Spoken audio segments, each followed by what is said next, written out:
Azimio termed the fake fertilizer scandal as economic sabotage and called on government to make sure those that are involved are apprehended. The meeting concluded that the case of fake fertilizer being distributed to farmers by none other than the government of Kenya is an ideal place to begin showcasing our commitment to fighting runaway corruption and state capture as a country. The case of fake fertilizer is, in our view, a case of economic sabotage and must be treated as such. In other words, heads must roll. Onesmus Msonya, Lookuptv. President William RUTO has commissioned the next-gen export processing zone in Mavoko, Machakos County, set to create 1 million jobs in the next decade. Speaking during the launch, President RUTO outlined the measures that have been put in place to create a conducive investment environment in the country.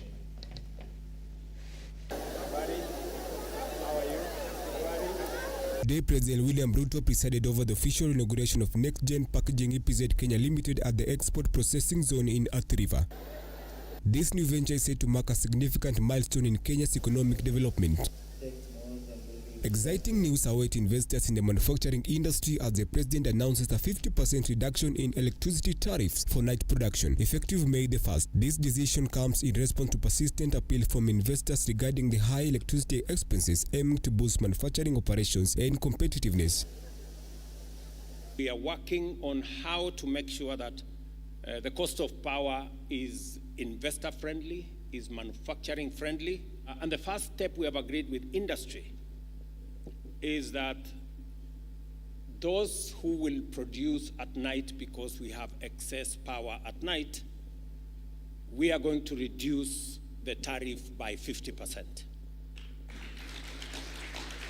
The head of state also encouraged more entrepreneurs to explore more investment opportunities in Kenya, emphasizing the nation's vibrant economic landscape in both public and private sector. Owing to our advantageous geographical situation and extensive infrastructure, we are the gateway into the Eastern and Central Africa region, as well as the continent, making Nairobi the ideal headquarters of many dominant global public and private sector organizations intending to establish a broader continental footprint and presence.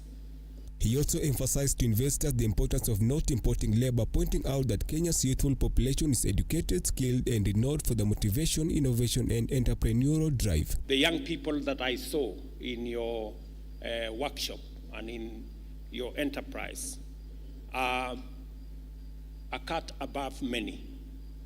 They are trained appropriately. Whatever skill that you will want, you will not need to import any skill.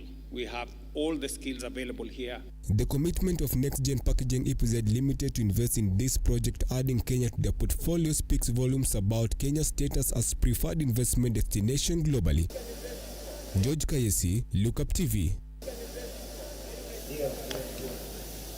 The Institute of Certified Public Accountants of Kenya, ISPAC, has organized a meeting with the press to discuss the review of the Senate Public Accounts Committee reports on the audit of the county government finances.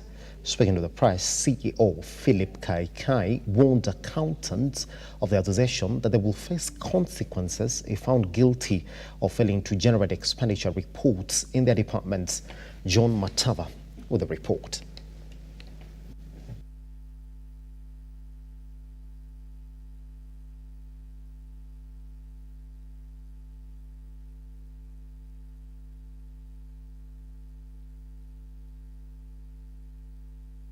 While addressing the press, ISPAC chairperson Philip Kaikai warned the party accountants that they will face consequences if found guilty of not preparing comprehensive expenditure reports for their departments. Hii ni taasisi ya wasibu wa Kenya na tumewaita hapa ili tuwaongeleshe kuhusu ripoti za mkaguzi mkuu wa vitabu za serikali, na imetokana na mienendo ya wenzetu ambayo utapata kwamba katika ile bunge la Seneti kumekuwa na wahasibu ambao kwa muda ambao tunasema muda wa wiki mbili hivi. According to Kaikai, the institution should ensure the quality of these reports. If they cannot be compared due to financial discrepancies, then the respective counties have questions to answer regarding financial mismanagement. Usawa wa zile financial statements, zile report, ikiwa haziwezi kulinganishwa kulingana na vile pesa zilipotumika, hilo ni jambo tunalichukulia ukali sana. Lakini ndio hizo ripoti zitengeneze, tunasema matatizo yamo katika that particular county government. Furthermore, Kaikai appealed to the Senate Finance Committee to send a qualified accountant to thoroughly audit the quality of the reports. Tunaomba ya kwamba tuweze kutuma mhasibu ambaye aliyehitimu na ujuzi wa kutosha awe pale ili aweze kuwaeleza kweli kama huyu ni mwanachama wetu, kama hii ripoti kweli ni nzuri ama ni vipi. He added that they had received financial reports for the year 2022-2023 from the national government but noted issues with the reports from the county governments. Na ripoti za mwaka wa 2022-2023 zinaonyesha ya kwamba national government wamekuwa wakitoa ripoti, accountants wa public sector wa national government, serikali kuu, wamekuwa wakitoa ripoti ambazo zimekuwa zikionyesha kwamba wanajua mambo ambayo wanafanya. John Matava, Lookuptv. Civil Society Organizations Forum is urging the Ethics and Anti-Corruption Commission to expedite investigations into potential instances of abuse of office, negligence of duty, fraudulent activities and theft identified in the Auditor General's report for the 2022-2023 fiscal year concerning Nakuru County resources. Majid Hussain now reports.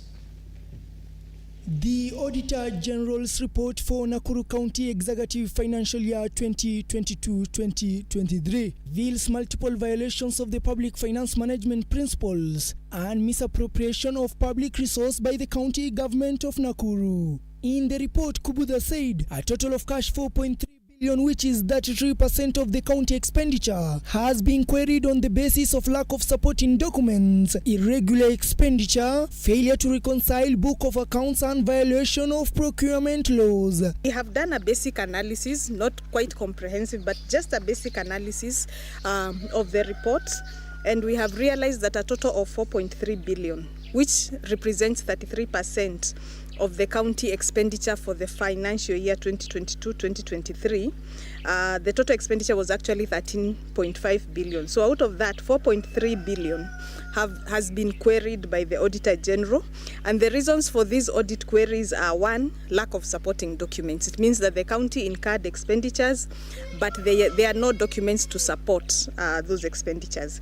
There is also irregular expenditure, which means that money may have been spent irregularly without following the due process of approval, or money that has not been allocated in the budget. Paul Masese, Program Manager at the Center for Enhancing Democracy and Good Governance, urged the County Assembly of Nakuru and the Executive to provide a public justification for the expenditure and name the individuals, enumerate the actions taken to address the audit queries, as well as measures put in place to prevent the malpractice from recurring in the future. The Auditor General flagged failure to collect revenue from 1,087 approved liquor outlets, which is 42% of the 2,609 total number of the approved liquor outlets in Nakuru County. And we know the County Assembly is obligated by law to act the Auditor General's report for the county government. Unfortunately for us, you realize even in this report, they've been flagged out as having been bribed. And I'm using this word very intentionally. Why would the executive give the assembly money? Yet we know that by law, the assemblies run their own budgets. And you know what they call this? Facilitation. Yeah? What were they being facilitated for? So that's what I call bribery. Majid Hussain, Lookuptv. Then, the stage is set for our conversation this morning. It's interesting how the county bosses have agreed with the doctors on the return to work formula. They've gone right ahead and said, well, we do agree. We are going to give you that money. We're not so sure how that particular deal looks, and we're going to try and talk about it this morning. But then the doctors are relentless, to be exact. They said, well, every other intern has to be paid 206,000 shillings in this country. And if we're not going to do that, then we're not coming back to the negotiation table. So at this particular point, the government has already given them an ultimatum. Come back to the negotiating table, or we go to court. That they've agreed on all issues, 18 to be exact, other than just one of them.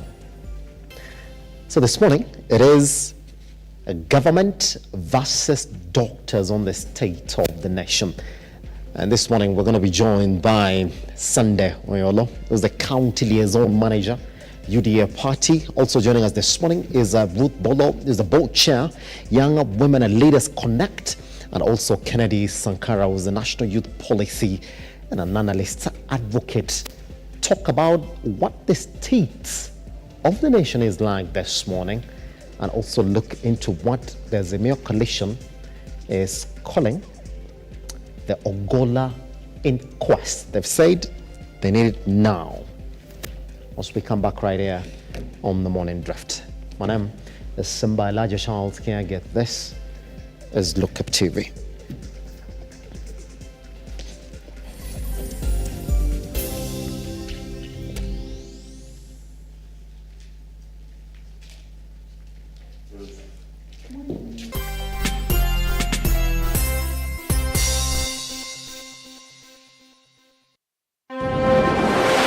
Come, let us show you place spot to build your dream home in Baraka Garden, situated just 5.4 kilometers from Blue Post Junction along the Thika Gatura Road. Place finest with secure gated community, maji na stima iko on site, usitans na stories za title deeds ziko ready, plus flexible payment plans and financing options. Pay 30% and clear the rest in installments. Get in touch, twende site visit.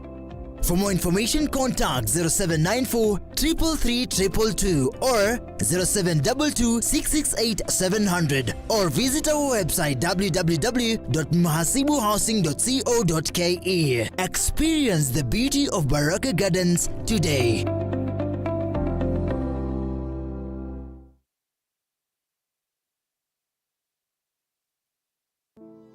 Save a Life is a non-profit organization that has taken the front line in transforming lives in the entire country. So far, we have transformed the life of over 100,000 people through our programs, which include medical support, youth empowerment, street family program, feeding program, and climate change. Join us today as we transform lives. As we always say, service to humanity is service to God. Save a life, transforming lives.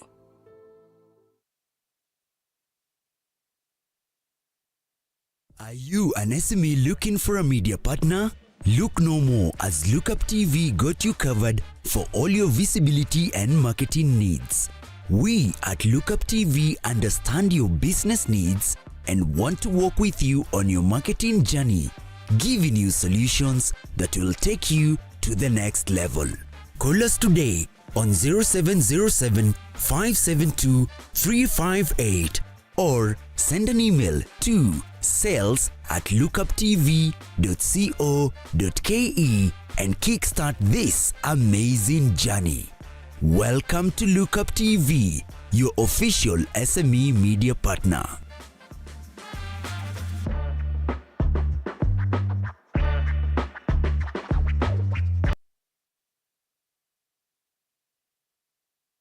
Start your day with a workout routine, an exciting moment of exercise that is simple but powerful for your ultimate fitness. Build your strength, shape and body muscles with lunges, push-ups, squats, burpees, planks, dumbbells and more. Let's work out every Monday to Saturday from 6:30 a.m. on Fitness Zone, a one surefire way to attack your fitness regimen effectively.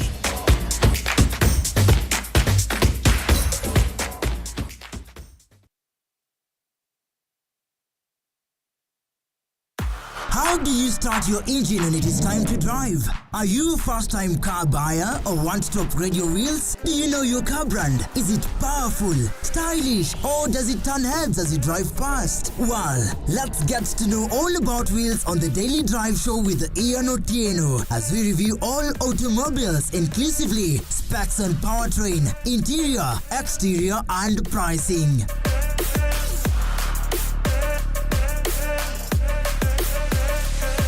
Get on board with Ian Otieno for a dose of automobile scene on Lookuptv.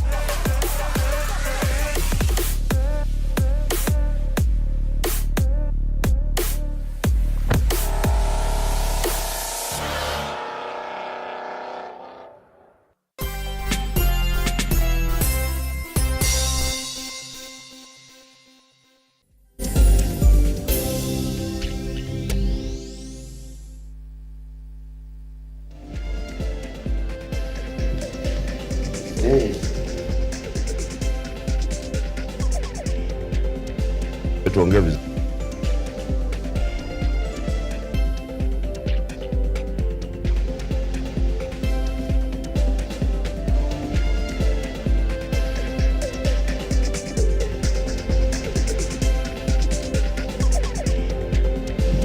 That's it. Kenyans have to wait a bit longer again for them to know the fate of the doctors getting back to work. We thought that yesterday could have been that day, but it wasn't. Because according to the doctors, Health Cabinet Secretary Susan Okumincha now says the ministry will move to court if the Medical Practitioners and Dentists Union does not call off the doctor strike, which entered its 41st day Tuesday. So today, it is the 42nd.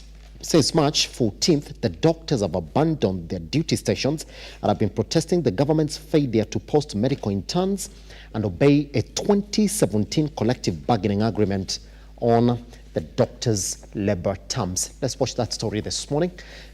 Once we're done with it, we'll come back and introduce the guest who is in the studio with us this morning so that we can jump right into that particular conversation. Let's take a look.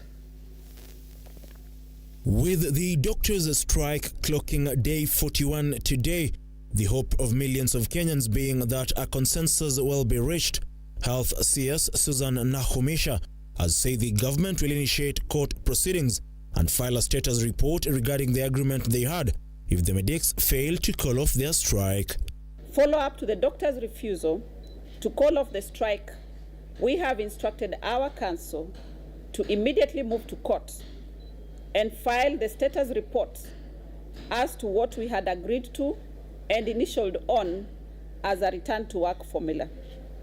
Equally, we will be asking our council to appeal to the court to review the orders that had been issued initially so that we are allowed to take the necessary action to ensure that Kenyans continue to enjoy healthcare services. Addressing the press alongside the All of Nation approach team and a section of governors, the CS noted that the government had no intention of allocating more funds for intern doctors other than the 2.2 billion shillings. The ministry has received 2.4 billion for payment of internship. And I want to clarify that this 2.4 billion is available to the ministry up to June 2024.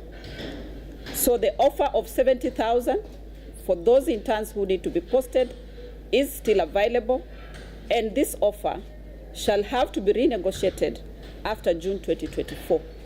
CAG Chair Anne Mumbi Waiguru didn't spare the doctors, noting that they should resume their duties within 24 hours. It is most unfortunate that the doctors have deliberately refused and ignored or disregarded the courtesies extended to them. The doctors are therefore insensitive to the suffering and plight of the vulnerable Kenyans in dire need of health services. It was further agreed that the union shall immediately call off the strike, and the union members participating in the strike arising from the strike notice dated 6 March 2024 shall immediately return to work, but not later than within 24 hours of executing this date. However, it is a win for mothers after funds for Linda Mama were released, alongside funds to facilitate the running of faith-based facilities. A total of 2 billion has been paid for Linda Mama arrears to all health facilities. Equally, 1 billion has been paid to all faith-based facilities that had claims. 1.5 billion has been paid to all government facilities that were owed. Ian Keitane, Lookuptv. The story is essentially that. So the doctors, and they haven't spoken on this,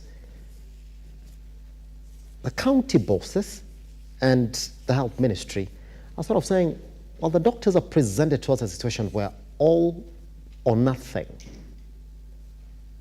as we stand this morning. Let me then introduce the guests who are joining us this morning. We do have Ruth Bolo, who's the board chair, Young Women and Leaders Connect. Ruth, how are you doing? Thank you, Moni. How are you? Good morning. Happy to have you around. We also do have a Sunday Ayala, who is the county liaison manager, UDA party. Sunday, how are you doing, sir? Very fine, thank you. Ruth, let me begin with you on this particular one. We followed it for the past 42 daes now. And you would like to think that yesterday would have been the epitome of it. The doctors would have agreed, and then we get back to it again. And the bone of contention here is the amount of money that medical interns are supposed to be paid in the country. They're all saying that they've agreed on all the 18 issues the doctors had, but one. That is the payment of medical interns in this country. And the doctors failed to go back when they realized that that was not on the negotiating table. And now, it's go back, and we're waiting to see exactly how that is going to be, because they agreed on that particular deal by around 6 or 5 p.m. after 24 hours of finalizing this deal, or we go to court. Is that a proper stance, Ruth? I think this is a very difficult situation, and this so cuts both ways. Yes. If you look at, and if you listen to what the doctors are saying, and not just at the union level, but even one-on-one with some of the doctors, most of them will tell you, following the remark about, even engineers go to school for this period of time, and those remarks that the doctors have been getting, the doctor said, fine, if that is how you want us to operate, yes. When it gets to 5 p.m., we will be downing our tools. We will work 8 to 5, just like any other normal Kenyan.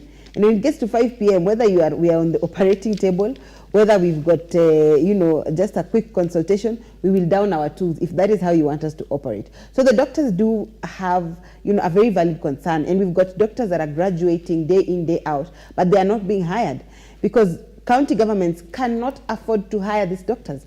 They cannot afford to even add just 2 doctors, yes. Because it increases their recurrent expenditure. They would rather pay ghost workers than actually shelve that money, which is a conversation on its own.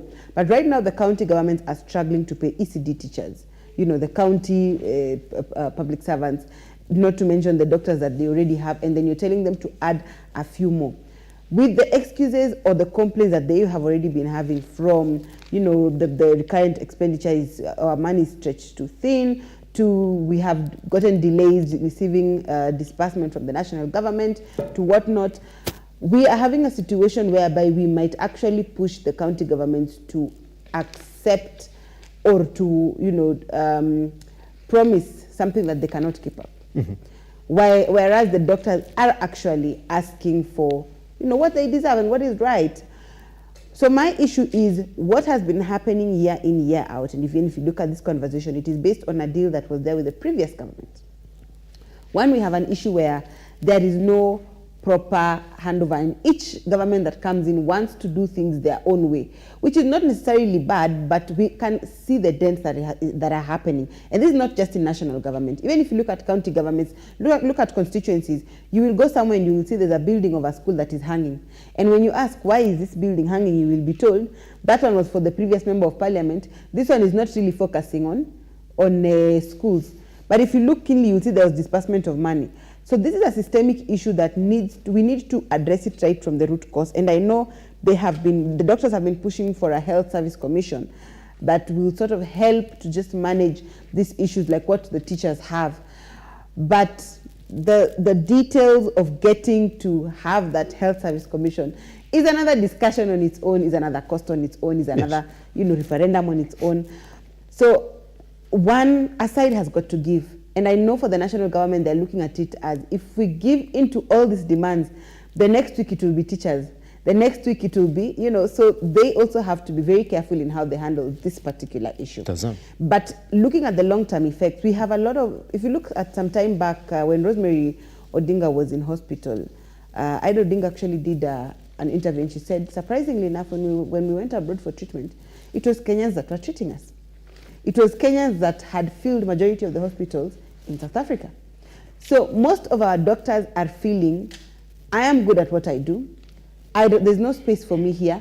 Let me leave this country and go, where doctors are better paid. They've got better care. They've got, better respect and whatnot.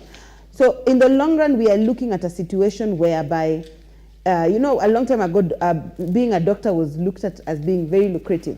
But not anymore. We are looking at a situation whereby we will not have the quality doctors that we have now. Yes. Because majority of them will be abroad. Majority of them will have gone to neighboring countries where they believe that I am able to fend for my family, and my time and my skill, because this is basically their skill, is actually being appreciated. I'll be coming back to you on that, because that particular introduction there opens another conversation on, are the doctors becoming a bit unreasonable now? Because even if they've agreed on 18, just but one that is left. And you see what CS Nakumincha is saying, we've already released the money for the posting of the interns. This new deal that we're talking about, we want to continue negotiating it. So once we get to June, we shall be getting the solution on it. Now, Sunday, on that particular one as well, that they've agreed on 18, just but one. There's also a promise that before June, they'll continue negotiating so that when the new financial year starts, that a deal shall be achieved. But the doctors have taken a hard stance. I mean, listening to Davji Atela, he says, we've seen it before. And every time we agree, it starts to be a push and pull. So right now, what we want is that this was back from 2017. We had agreed on it. Stick to it. We do not know why you're going back on it. We agreed on it back in 2017. So stick on it. Simba, when you go into negotiation, negotiation is a give and take. Does it? I have never ever in my life, even when I was still working and I was a trade unionist, I never saw a moment, even when I was student leader at the university.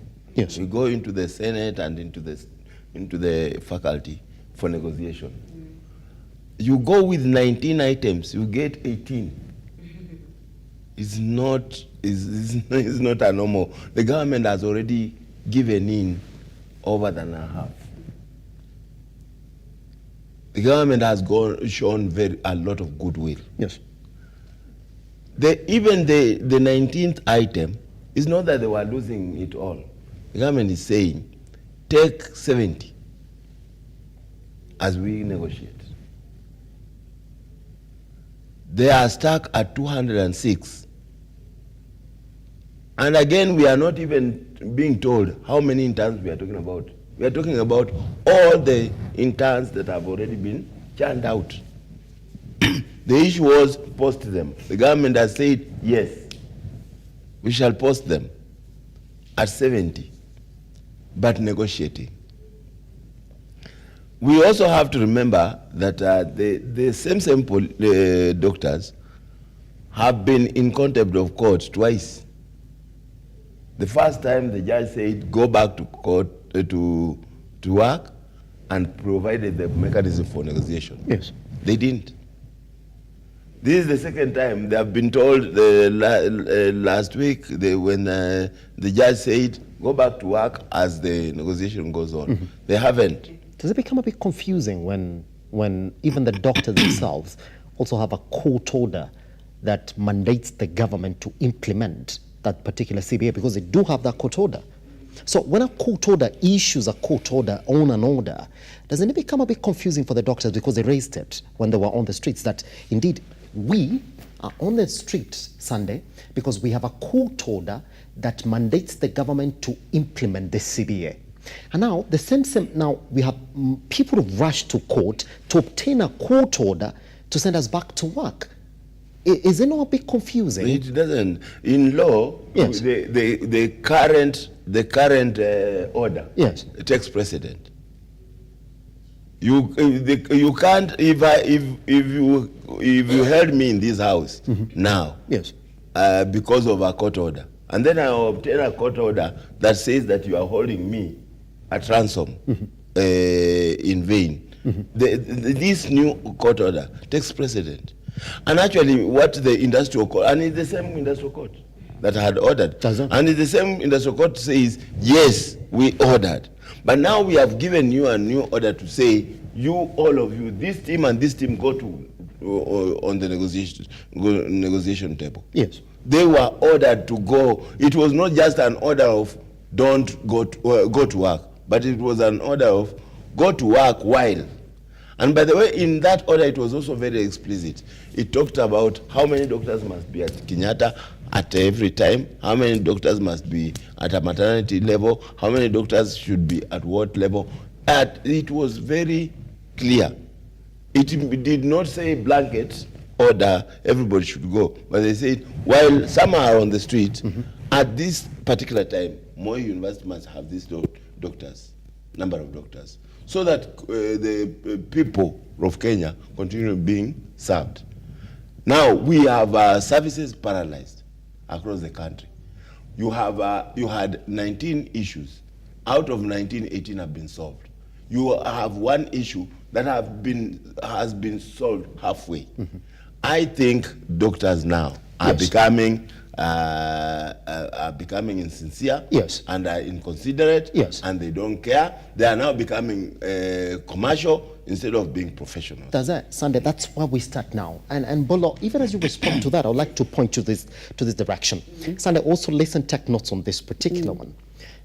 That at the beginning of this strike, the main reason as to why majority of the doctors went back to the street is on the basis of the posting of medical interns, mm-hmm, which is a ministry policy. That there's a policy within the Ministry of Health that says that every medical intern in this country has to be posted by the government. Good. That is not getting contested. That's why when majority of them were not getting posted, they went to the street. Up to a certain point within the negotiation of saying we need them posted, and the government saying that we don't have money, the Ministry of Health, together with the Salaries and Remuneration Commission, came up with a document in between this period of talking about post these medical interns. They said, good, but then if we post them, each and every one of them will take home 70,000 shillings. That's what we can. The doctors went back and said, hold on, we were not talking about the amount of money that you're going to pay these interns. We just wanted you to post them because this was already agreed upon. In fact, if you look at what they were saying at the beginning of the strike, they said, well, we agreed on so many other issues, but on the payment of medical interns, that was done and dusted, and it was already happening. On that particular point, that you've already broken a CBA that we agreed and signed against. Now that, on that basis, should they go back, or they should just say, you didn't negotiate, you gave us a price point, and we don't want it? I think, first of all, it is on this very show. Yes.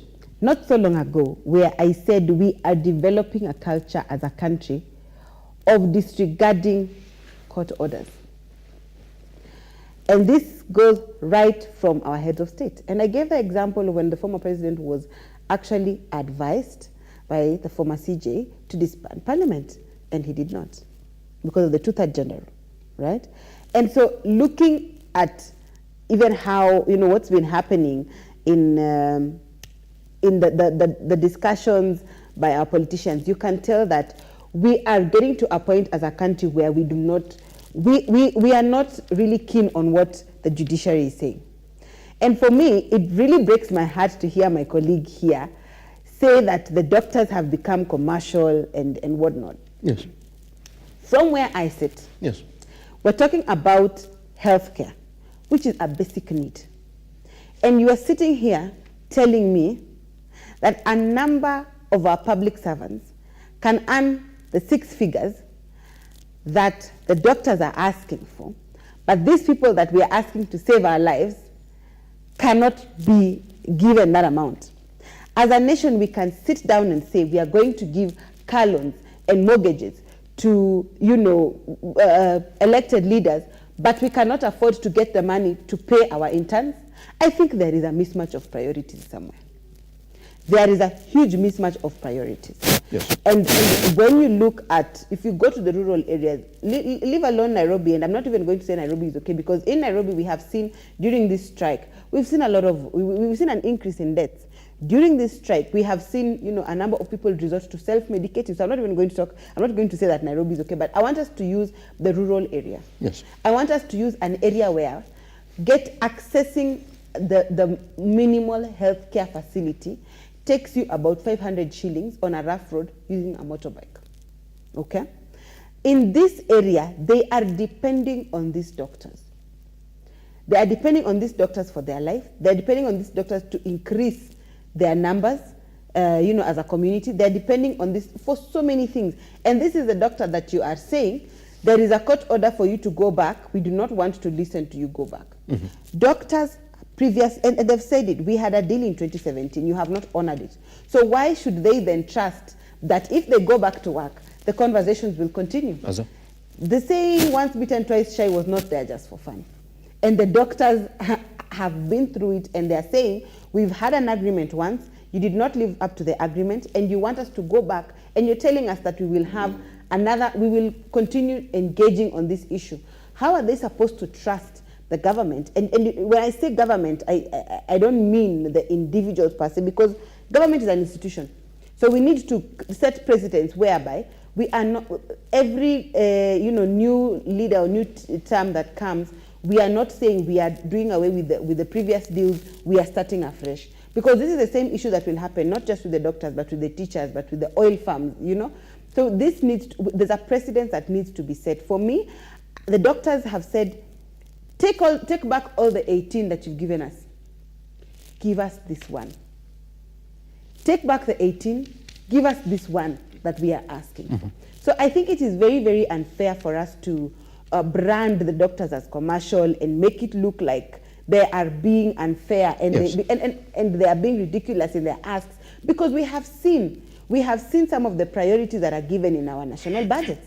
And for us to say that the doctors are commercializing their requests and make it look like it is ridiculous, I think for me we need to have a candid conversation as a nation and ask ourselves, what are our priorities? Does it? Yeah. Guess what? Sunday. Let's. There is something Ruth didn't say the truth about. Yes.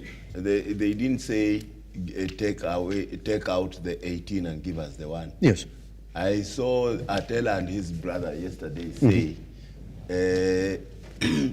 we were sent by the doctors and our clients with all the 19. And he was very clear, he said, we are taking nothing less, not even a dot, not even a figure. Pretty much. So yes. You see, and that's why I'm saying, that's not the spirit of negotiation. The spirit of negotiation is of give and take. It has always been. Yes. And that's why in trade unions we have a bargain. The word is bargaining. So it is give and take. Secondly, when we talk about those figures we are talking about, even there are two things that obtain. One, we must start in this country to stop being again is word commercial. Up to 2002, yes, Sunday, there was a teachers' agreement with Moi, and what had happened then? The Secretary General of NAT then and the team had gone to Moi during election time, 1997, and they managed, because it was election time, they managed to squeeze out an agreement. This is the same thing we are talking about even with the doctors. You remember the last strike took over 100 days, was it? It was 3 months plus. Yes, and it was negotiated into the election of 2017.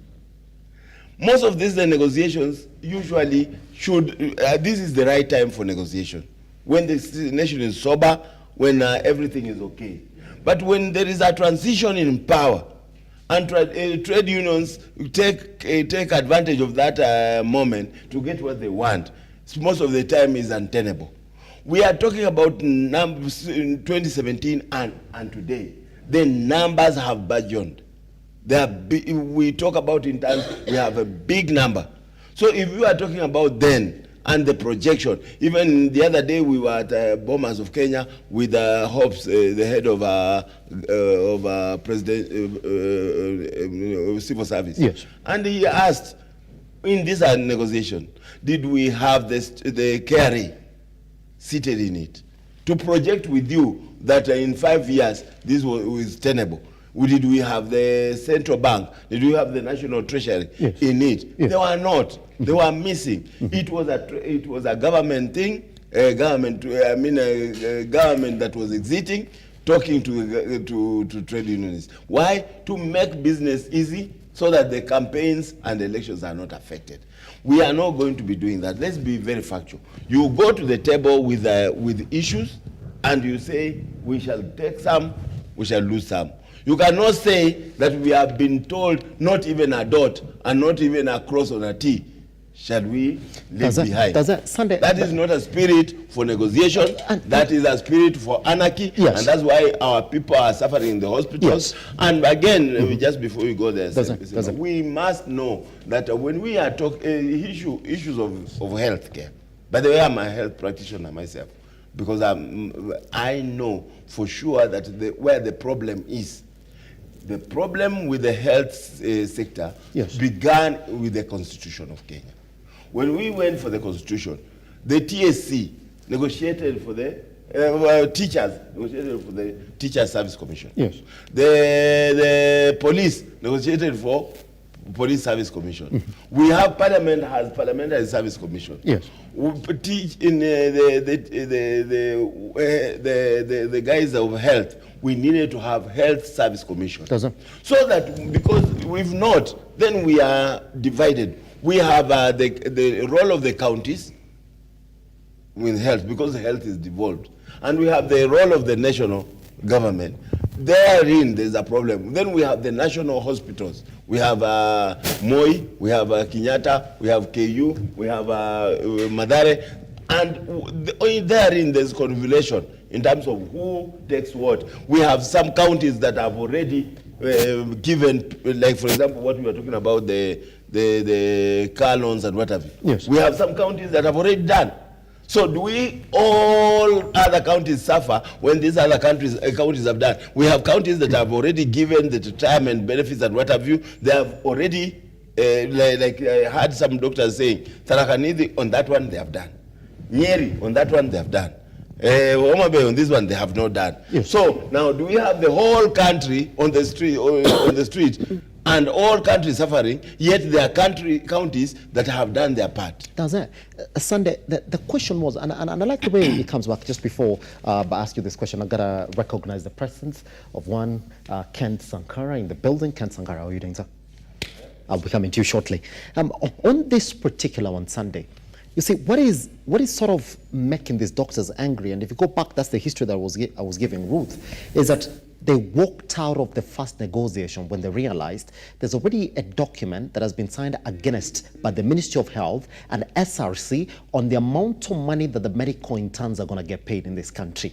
If you're speaking about the faith of negotiation, the faith of bargaining, why couldn't they bargain and negotiate with the doctors before arriving on this figure for 70,000? Because SRC only. Yes. By the way, yes. I sat with a very senior person in government. Yes. And I said, in the spirit of negotiation, if when the president, all these matters have been agreed on, and we have said it's only one item, and this item is about 70. Why can't Atela and his team say, give us 100? They've been told no. But you can't say no. They have refused. No. They have refused. You see, when somebody gives you 70, when somebody gives you 70, you say okay 100. But now they are saying if it is not 206, we are not taking it. At what point? How did they arrive at this 70? How did the government arrive at this 70? We are talking about physical. Physical calculation, physical reality, physical, and that's why the National Treasury is now on the table. KRA is now on the table, and the projections of government. Your want is not what is the reality. And Sunday, nobody's going to say no. And at this point, but Ruth, I want you to respond to this one quickly. In fact, we must be sincere and say this is a bargaining agreement. In the bargaining agreement, there must be room for give and take. In fact, if I were the Atela and Devji and his team, I would have said, you have given us 70 because you've given us all we wanted. Because they accepted yesterday, we have gotten everything. Other than this. So they should have said, they could have said, okay, on this 70, add 30, let's as we continue. But it was already agreed upon. It was already agreed upon. But we are saying everything has opened up. We have the numbers have opened up. Sunday, the realities have opened up. Sunday, here's the thing. They've been negotiating since 2017. And Sunday, please hold your thoughts on that. I'll be coming to you on that. Because that's where the problem is. That, Ruth, they've been negotiating since 2017. And they keep on saying that in this country, it looks as if strikes is what communicates better to the government. And true to that, this time around, when they went back to the street, you see that the government has gotten them back to the table. That all of a sudden, all those other issues that were there in that CBA, the government had listened to them. And they're getting confirmed right. The point that Sunday fails to clarify is that if there was an issue that was already agreed on in the 2017 CBA, why go back on it? And allow me to pick from a very key word that Sunday has said, fiscal realities. Let us talk about the realities of these doctors, Sunday. Because these are doctors who you have gone to, by the time you are leaving and you're beginning to earn this money, you're about 27, 28 years old. You want to start your life. Now, we have increased taxes. That is not something new, right? We've got increased taxes. So even with that 70, you know they're not getting that full 70,000. In a country whereby everything, and there's a lot of inflation and the prices of items are not as they were. How do you insist and give a figure without negotiation? In today's world, even in corporate, when you're going for a job interview, they will ask you, how much do you think you would like to earn? How much do you think, what's the kind of salary we are looking at? What were you earning previously and what are you hoping to earn? But here we are saying that we are not even going to have that conversation with them and it is okay, they should just accept it and move on. Is that the kind of reality that we would like to encourage in this country? And like you rightfully said, we are cultivating a culture whereby when we need to talk to government, we strike. And that is one of the reasons why Kenya is first in the country, followed by South Africa, when it comes to maandamanos. Because that is a language that our government listens to. But should it get there? Must it get there? The minute the government came into, the minute the government took over, the first thing they should have sat down to discuss is, this somehow, as he's saying that in 2017 there was pressure of the elections, blah, blah, blah. Why didn't the government come in and say, look, we know these are some of the agreements and deals that have been made, but we don't think that this is actually feasible. Can we have a conversation about what can be implemented and what cannot be implemented? You do not wait for a strike to happen for you to say that this is not feasible. Well, it is a conversation you could have had right from when you took over. It then just means that either one, this is not prioritized, or two, you feel like because you are the one, you are the powers that be at the time, your interests are the only ones that should be taken care of. Because as we are speaking, I cannot even confirm that these are the interests of the citizens that are being looked at. Because if it was the interest of the citizens, then the government really should have looked at the quickest way of ensuring that the doctors go back to serving the Kenyans. Take 45 seconds to respond to this as well, because Sunday we would want you to answer that question this morning as well. That fine. We've given you 18, there's one that is left. So why can't you show up? We continue haggling until we get to an agreement. That at this point, somebody somehow also feels, wait a minute, we've given you 18 and we're saying by June we're going to give you the one that is left. So why can't you come back to the negotiating table? Because the doctors failed to show up to finally sign on it and say, we have finally agreed that this is the get back to work formula. Two things. One, like I said, you cannot expect the doctors to trust this word, yet the previous agreements that they have had have not been honored. So you cannot expect them to just, bank on promises, yet they have had similar experiences that didn't go very well. And I think we need to be very honest and understand their position in that. Either one of us would do the same thing. And secondly, we need to ask ourselves, are the doctors being unreasonable in this request? Why can the government come and say, fine, we cannot afford 200,000, but let's give you maybe 150 or 130. But the government came from the word go and said, we are giving you 70. It is not a question of if or how. It is a question of this is the decision that we have made, and this is what we are going about it. So if truly there was negotiation, as Sunday is saying, negotiation is you say what your interests are and how you would like them met. I say what my interests are and how I would like them met. I cannot come to the negotiating table already deciding what I am going to give you and already having a perception that you must go along with what I need to give you because I feel it is best for you. Pretty much. At this point then, let me introduce Sankara to the conversation. Directly jumping in, Sunday is talking about the doctors being commercial now, that they're focused on a number. And Ruth is saying, hold on, they're not being commercial. That at the end of the day, they're trying to make sure that what was already agreed on back then stays as they talk about these other issues that have been offered to them already. Sankara, as we start this morning, the county bosses have agreed. I mean, last week they were talking about, even as you agree on a deal with the national government, know very well that you still come back to the counties. We don't have that money to pay you. That was their stance last week. Now they're saying it's all right. And that's where you hear the COG saying, well, you're becoming unreasonable. Get back to work within 24 hours of agreement of this particular deal, because we've changed our stance from last week. Sankara, on a basis alone, are the doctors becoming unreasonable? Should they get back to work? Should I say 60? By the way, good morning and thank you for having me here. You know, Nairobi is a city of challenges. And that's one of the reasons why I'm late. This has never happened. Straight to my point, Mr. Sunday, just like most politicians, and in particular the UDA politicians, these are people who have zero regard for the next generation.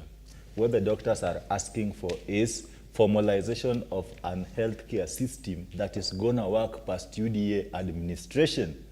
Sunday is here praising President William RUTO. We are not here debating about the efficiency of the president. We are looking at the functionality of the healthcare system.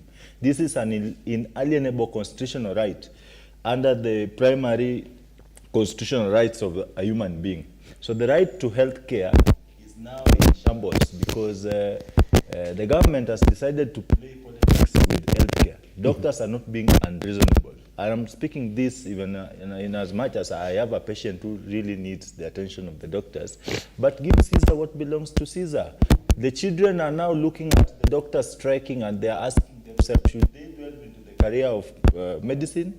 Is it really worth paying when people who go to school to teach must go to the streets for them to get the right to access to the right to fair pay? These are not just Kenya Kwanza political agenda. This is a locally recognized concept and a regionally recognized concept. And Kenya is a statutory member to international organization that enshrines the right to fair pay of any employee. Yes, sir. So doctors are asking because they know that it is saying at this particular moment in time, interns are the most vulnerable practitioners in the field. The government wants to use the tyranny of numbers and coercion because these are just young men and women like myself who may not have too much power to speak. Now they are telling the doctors because you are seniors. Sankara, I'm going to hold a bit. Even your mic this morning recognizes you're a bit late. I wanted to come in and fix it. You're very clear on that particular one. Sunday, coming back to you on the same faith, I'm going to read for you a comment here by one of our ardent viewers, Ochola Achieng. He's saying this. Now, Sunday, listen. And I think he was reading from you. And he's saying this. You have to give it to the government for its overly frustrating approach to this matter. Yes. Continues, it basically wants to solve this strike with nothing but promises and coercion. Continues, not solid commitments. Good thing is that the doctors have seen this and they retreated. Sunday, on that particular one, since we're talking about the faith of negotiation, a direct question comes to you like this. That fine, what Nahuminja is saying is that, well, come back to the negotiating table. We're going to continue negotiating on this 70,000. Why can't you say, as of June 2024, any medical intern getting posted by the government is going to earn this much, so that the doctors can sign on it and go back and say, we have a commitment on this particular issue. Sunday, what we have right now is a promise and a coercion that if you don't come back to work within 24 hours, we can go back to the court. It is also, it's even going to be worse. If they don't go back to work, they'll be fired and they'll be replaced. Are you confirming what? Yes, what I'm telling you. Now let me tell you. Yes. By the way, you talk. Whoever you yes, say what was this, Ocheng. Ocheng says very well that the government is now frustrated. The government is frustrated because the hospitals are empty. People are dying. They have. You've come on the table with 19 prayers. You've gotten 18. The 19th one is a work in progress. And Atela and Devji accepted yesterday. They said, and apologize this morning. I have to keep on taking you back to the 19th issue. It was the major issue in this particular strike. Okay, if it is the major issue. It was already agreed upon in the 2017 CBA. You see what, my brother, when you come to the table, everything is open. Let's discuss. There's nothing. There is nothing away from discussion. This was not open. No, if Sunday, this particular issue was not open. If we are discussing the doctors' interns, their uptake because it was frozen.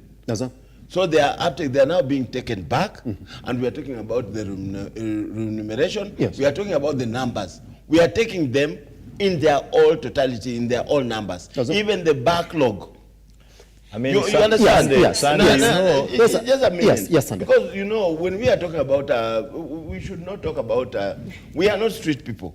We are talking about physical realities. No, sir. We are talking about numbers that are burgeoned. Those realities are only reasonable in your own mind, Mr. Sunday, because what you are trying to say is not really making what you call the reality. I'll be coming what is the reality? 1 minute, yes. We are talking about, yes. We are talking about the month of June. We know all Kenyans what happens in June. We talk about all these issues needs to be, we are talking about a season that is off the budget time. Yes. They want it now. The government is saying, this can be achieved. Why can't you why can't you give us into the June budget? So why can't you commit now? No, they have refused. They are saying they get it. Why cannot the government commit and say, let's agree on a figure, then commit on it? Because the only thing they're saying, it's a promise to negotiate as we look forward to June. Yes. In 2 seconds, if I may just understand him. And I may just question us with our words, just in 2 seconds. There's a statement that he has made that I think we should be very wary about. That if they don't go back to work, they will be fired. That firm stand is what the CS Murkomen tried with the pilots.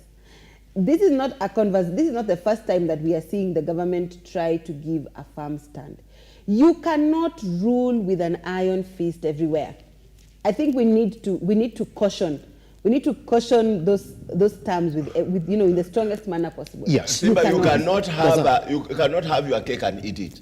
You've just said that the doctors have their peace. Their peace is to go to the street and coerce the government until it accepts. And the government has the power to hire and fire. That one is also there. We are talking about, by the way, yesterday or 2 days ago, yes, Ugandan doctors, a Ugandan doctor was being interviewed, and he said, if a Ugandan doctor is given a half of what a Kenyan my friend doctor Simba, is this is not Uganda. You cannot compare. No. You are off the topic. Uganda is a small country. You cannot grab Uganda when we are addressing matters. What is wrong with you? You cannot compare Kenya and Uganda. Please, Mr. Sunday should apologize and withdraw his statement. You cannot compare our doctors with Ugandan doctors. No. That's a definite opinion. It's his opinion. It is wrong. He must apologize. You cannot compare our doctors to Uganda. Can you treat people in the hospital? They are also then go and work in Uganda. Respect Kenyans. Yes. If this is the mindset we are using to advise the president, then that's why this... Your mic is working fine this morning. I want to point you to a certain direction here so we see exactly what it is. And we're picking statements from our viewers this morning. We're essentially following this particular topic as well. And now, Sankara, listen, that the payment of medical interns was never an issue. The issue was where majority of these talks has actually even decided to go back to the street was the posting of this particular interns. Yes.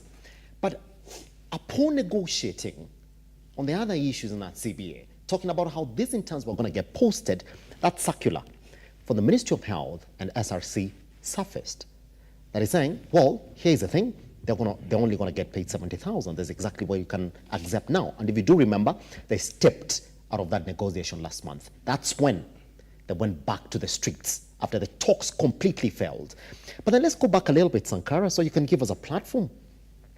That there were numerous strike notices that were extended to the Ministry of Health all the way from 2023. But we didn't see heavy negotiations like we're seeing right now. And the SG says, look here, the government likes strikes, and so we're going to keep on striking until we iron out a deal. And to be confirmed right, Sankara, it has taken a strike that has run 40 plus days. It's 41 actually. 41, as 42 now, yeah, for somewhat of a deal to come out. Let's go back like that. Sunday talks about the faith of negotiation. Sankara, why would you force me with a number in a negotiation without talking to me into it? Is that the failure of the representatives of the government in knowing how to create an environment for negotiation? Because had they not said it's going to be 70,000 and that's going to be that, probably the environment would have been different now. Simba, allow me, I'm a little bit upset by the remarks that my colleague has just issued. I think I will still stress on it. It is very wrong for Mr. Sunday. If this is the mindset he uses to advise the government, then I think the government is even headed the worst direction. This is not a mindset to address professionals. These doctors, we can't compare doctors with the American doctors and the British doctors when our doctors are striking. We are not comparing countries here, and Uganda is a country way below our capacity. We can't compare, regardless. Anyway, all said and done, then a negotiation, in my own understanding, is a convention where differing parties give opportunity for each one to air out their opinion and grievances. In this particular scenario, the UDA administration, through the Ministry of Health, headed by CS Nakumincha, is trying to deploy the old age systems of governance, Mabati system, management by threats and intimidations. They are going to sack doctors. They are going to go to court. Allow me remind Nakumincha that the same courts had issued orders insisting that the government must effect the CBA agreement. I was talking before my mic disrupted me. I don't know whether Sunday had something to do with it, but let me just forgive him. The doctor's stance is something that any reasonable patriotic Kenyan can agree to. Mm-hmm. These are not people who are concerned about under-table dealings and quick reward schemes. These are people who want prosperity in the Ministry of Health. Ministry of Health is in shambles. If this CBA is implemented in its totality, we are going to talk of a healthcare system that is dependable by the citizens. The posting of interns, of all the 19 issues that were raised, most of them oscillate around remuneration. But again, the most outstanding one is the posting of interns, and that is where the bone of contention is. So the doctors are saying we are not going to sell our colleagues just because they are vulnerable. We are going to stand in for them. I agree with them, because we are not going to sit, talk, reward the big boys. Then tomorrow, we are also going back to the streets. It is not a culture of to embrace where we see professionals have to go to the streets for a government to listen to them. Today, as we speak, are you aware of the proposals now that Mr. Sunday, out of illusion, is trying to tell us the timing of these demands? The budget had been passed. The CSAs, the SRC has proposed a parting of 780,000 as their salary, plus 160,000 for their house allowances. So, to doctors, we have to wait for the next financial year. Then is when we can consider their plight. Mike, we are talking of these prices being, or amounts being discussed in the previous times. Today we are in the midst of inflation. Things have gone up. Remember what the government has decided to pay doctors is an entertainment allowance for one of these politicians. Just a one-night entertainment allowance. I know they may not wish to hear this, but that is the truth. So we must really respect the rule of law. The CSS has all the right to go to court, but the court had issued orders that this CBA must be implemented. Yes. I want to tell Nakumincha that courts are places of equity. And the rule of equity is that he who seeks equity must come with clean hands. Let Nakumincha wash our dirty hands first, then face equity with clean hands. You cannot use the same courts to frustrate doctors while you can't respect the court orders. So these issues of courts and etc., I want to tell doctors that if the strike is what is going to revolve the healthcare system in this country, please stay put. Strike, because it is not you striking. You are basically participating in what we call, or infamously referred to as, industrial action. The government has decided to strike with the health of its citizens. We've lost over 500 or 600 citizens in a span of 41 days because we have no doctors in hospital. We are talking of a scenario where the CS is addressing doctors' issues in funerals instead of calling these doctors. You come into a negotiation, you come with predetermined mindset and predetermined agreements, then you call it a negotiation. Gone are the days when professionals were going to be coerced, intimidated, and threatened by, sacking and etc. These people, if this strike is going to revolve the healthcare system, that my son, Sankara, when he grows up, he wants to become a doctor, I will not sit at my 60s and watch Sankara in the street. Let doctors strike. If this strike is what is going to make the government prioritize the healthcare system, let me tell you, the healthcare system, the corruption in the healthcare system is way, way beyond what we ordinary citizens understand. The same counties have money to procure machines that they don't have the technical capability to run.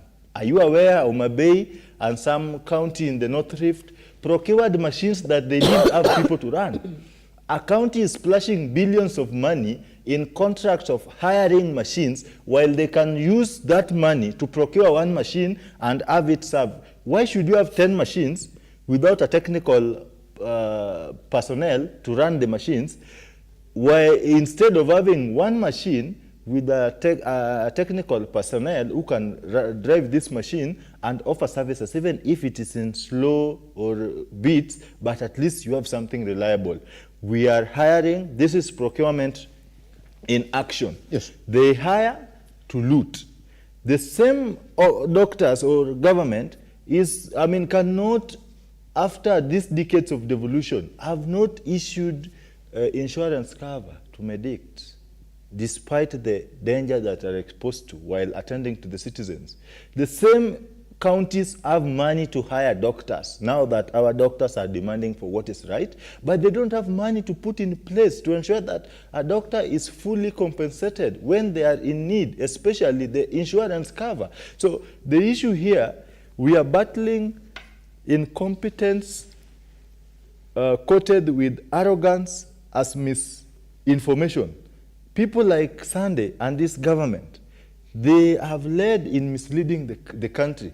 They are inciting the citizens against the doctors. And that's why you saw doctors claiming that some time back, they were pelted with stones by the citizens. I want to confirm to the people, to the medical fraternity, that an ordinary citizen who knows what it takes to be a doctor cannot pelt stones. Those may be, and I say may be, alleged organized goons who are paid by somebody to go and pelt stones at doctors. You cannot manage professionals by threats and intimidations. If people like Sunday here think that he can treat, please deploy him. Tell your government to deploy you to Kenyatta Hospital this morning so that you go and attend to the patient. Here's the thing, and both will be coming to you on this. Sunday, just before we respond to that, I want to point you to a specific direction. And there are onlookers on this particular issue who are acting as neutrals in it, and that is the Anglican Church, under the leadership of retired Archbishop Eliud Wabukala, has urged both the government and the Doctors' Union, KMPDU, to abandon their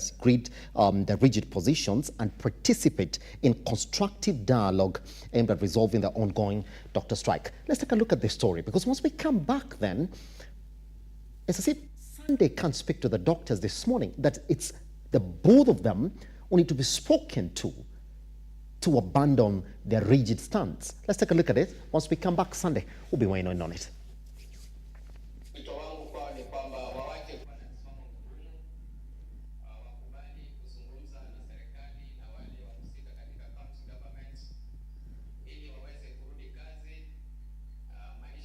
Kuepuka yapate kupona na mauti ambazo zingeepukwa ziweze kuepukwa. Kwa hivyo mwito wangu ni kwamba rudini kazini, huku mkianza mazungumzo na kulegeza misimamo. Wakipata watu ambao hawajaelewa, wanaweza kupotoka. Kwa hivyo njia moja ni kufanya study kama hii na kuwa documented, ambayo inalingana na mafunzo ya kibibilia sawa sawa. Kwa sababu bila mafunzo yaliyo mazuri, watu wengi wanaweza kuchukua neno la dini na kulitumia kibinafsi. The drugs are a big challenge. The hydroxyurea are available, but not at the hospital. We get them at the outside pharmacies, and we find that they are very expensive to purchase them in those private pharmacies. Because you'll have to use cash, you can't use insurance for people who can afford insurance, because there are people who still can't afford insurance. The hydroxyurea is there, but it's not accessible because of the price that it's being sold at. Does it?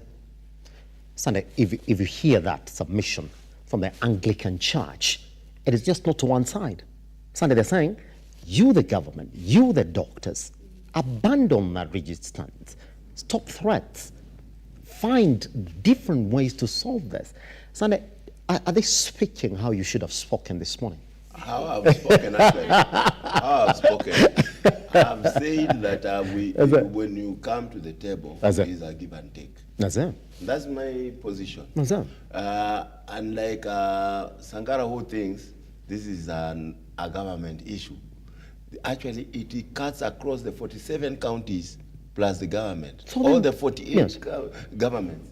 So it's not an issue of the government, and because We have if you are 47 county governments, Mr. Sunday. And the national you start government. teaching my brother Yes. some manners. I've been As very a- silent. yes. When he was, if actually it was a government issue and not the whole, then why is Siaya not having doctors? Why is not Kakamega not having? Those are opposition zones. This is an issue cutting across the government system. Yes. It is in opposition and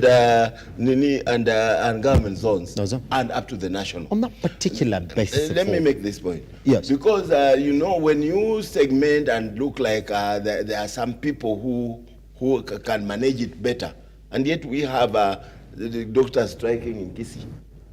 And the doctors striking in Nyamira. Yes. This is a phenomenon that is facing the governments, and all governments, including county governments, cannot pay, cannot maintain.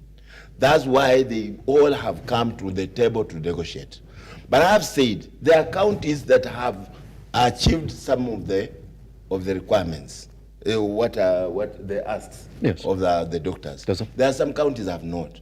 Like, for example, we cannot make the residents of Nairobi suffer because a county maybe like Turkana or Isiolo has not honored some bit of the bargaining.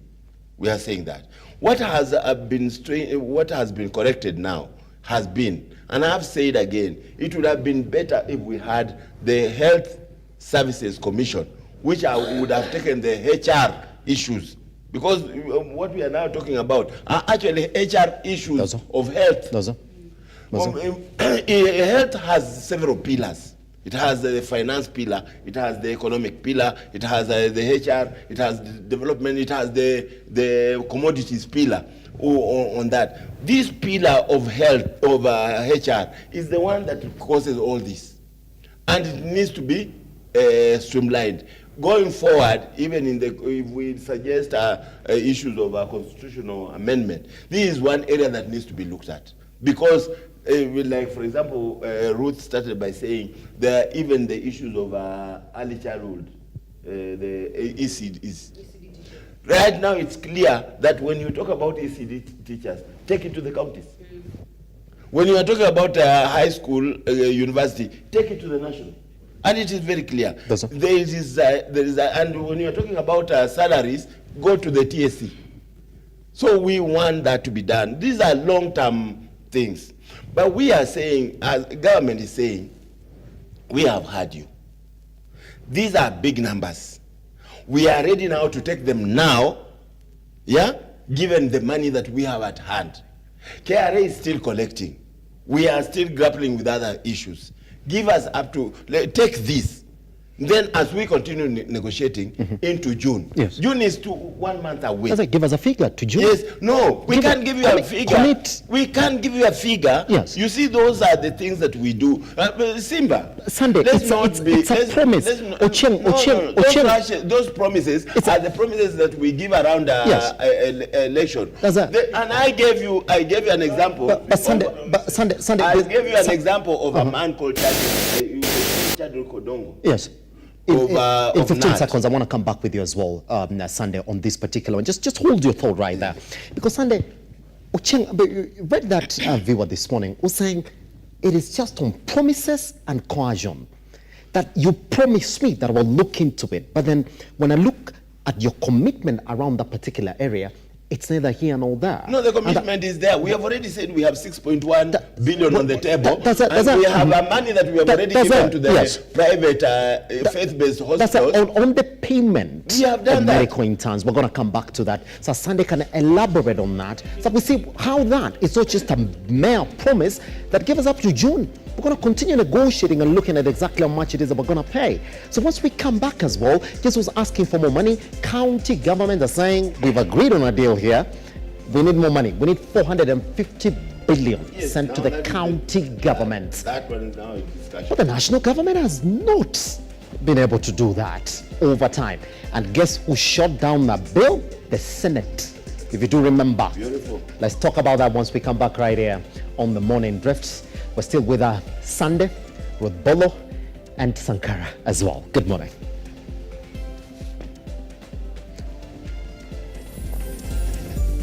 But then that's a better approach. That is now the discussion. That Sankara. Yeah.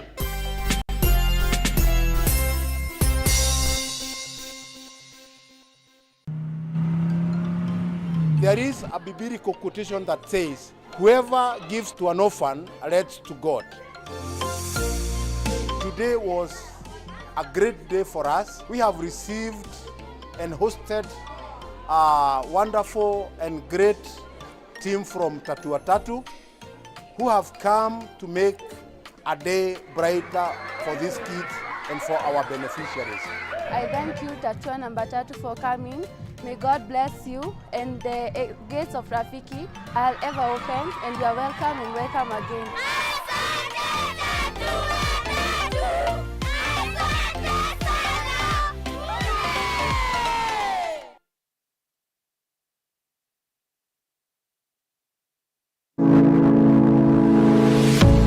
University of Nairobi is a distinguished institution of higher learning dedicated to nurturing your intellectual curiosity and pushing the boundaries of knowledge. From state-of-the-art laboratories to modern libraries equipped with the latest resources, we provide you with the tools you need to succeed. Choose from a wide range of programs designed to prepare you for challenges of tomorrow's world. Whether in STEM, humanities, business, or the arts, our strong industry connections and career service support will help you translate your education into meaningful career opportunities upon graduation. Join a vibrant community of scholars from around the world, fostering cultural exchange, collaboration, and lifelong friendships. Book your space now for September intakes. Log in to https://www.uonbi.ac.ke for a wide range of courses to choose from. You can also contact +254 020 491 0000 or email us at pr@ounbi.ac.ke.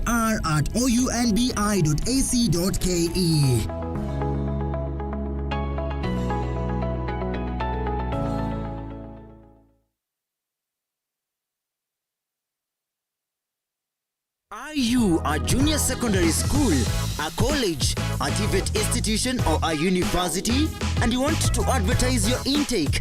Book now and advertise with us today on both Lookuptv and all our digital platforms. Call us today.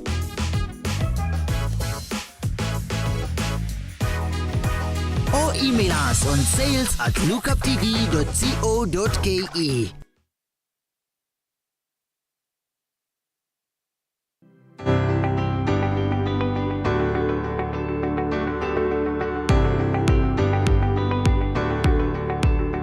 Hii leo tumepata nafasi ya kuweza kuzungumzia swala la bei ya mafuta kushuka. Wakenya wanasema nini kuhusiana na swala hili? Wanaagushaga kwa sababu miezi mitatu inakuja itapanda juu ya hiyo bei ilikuwa mbeleni.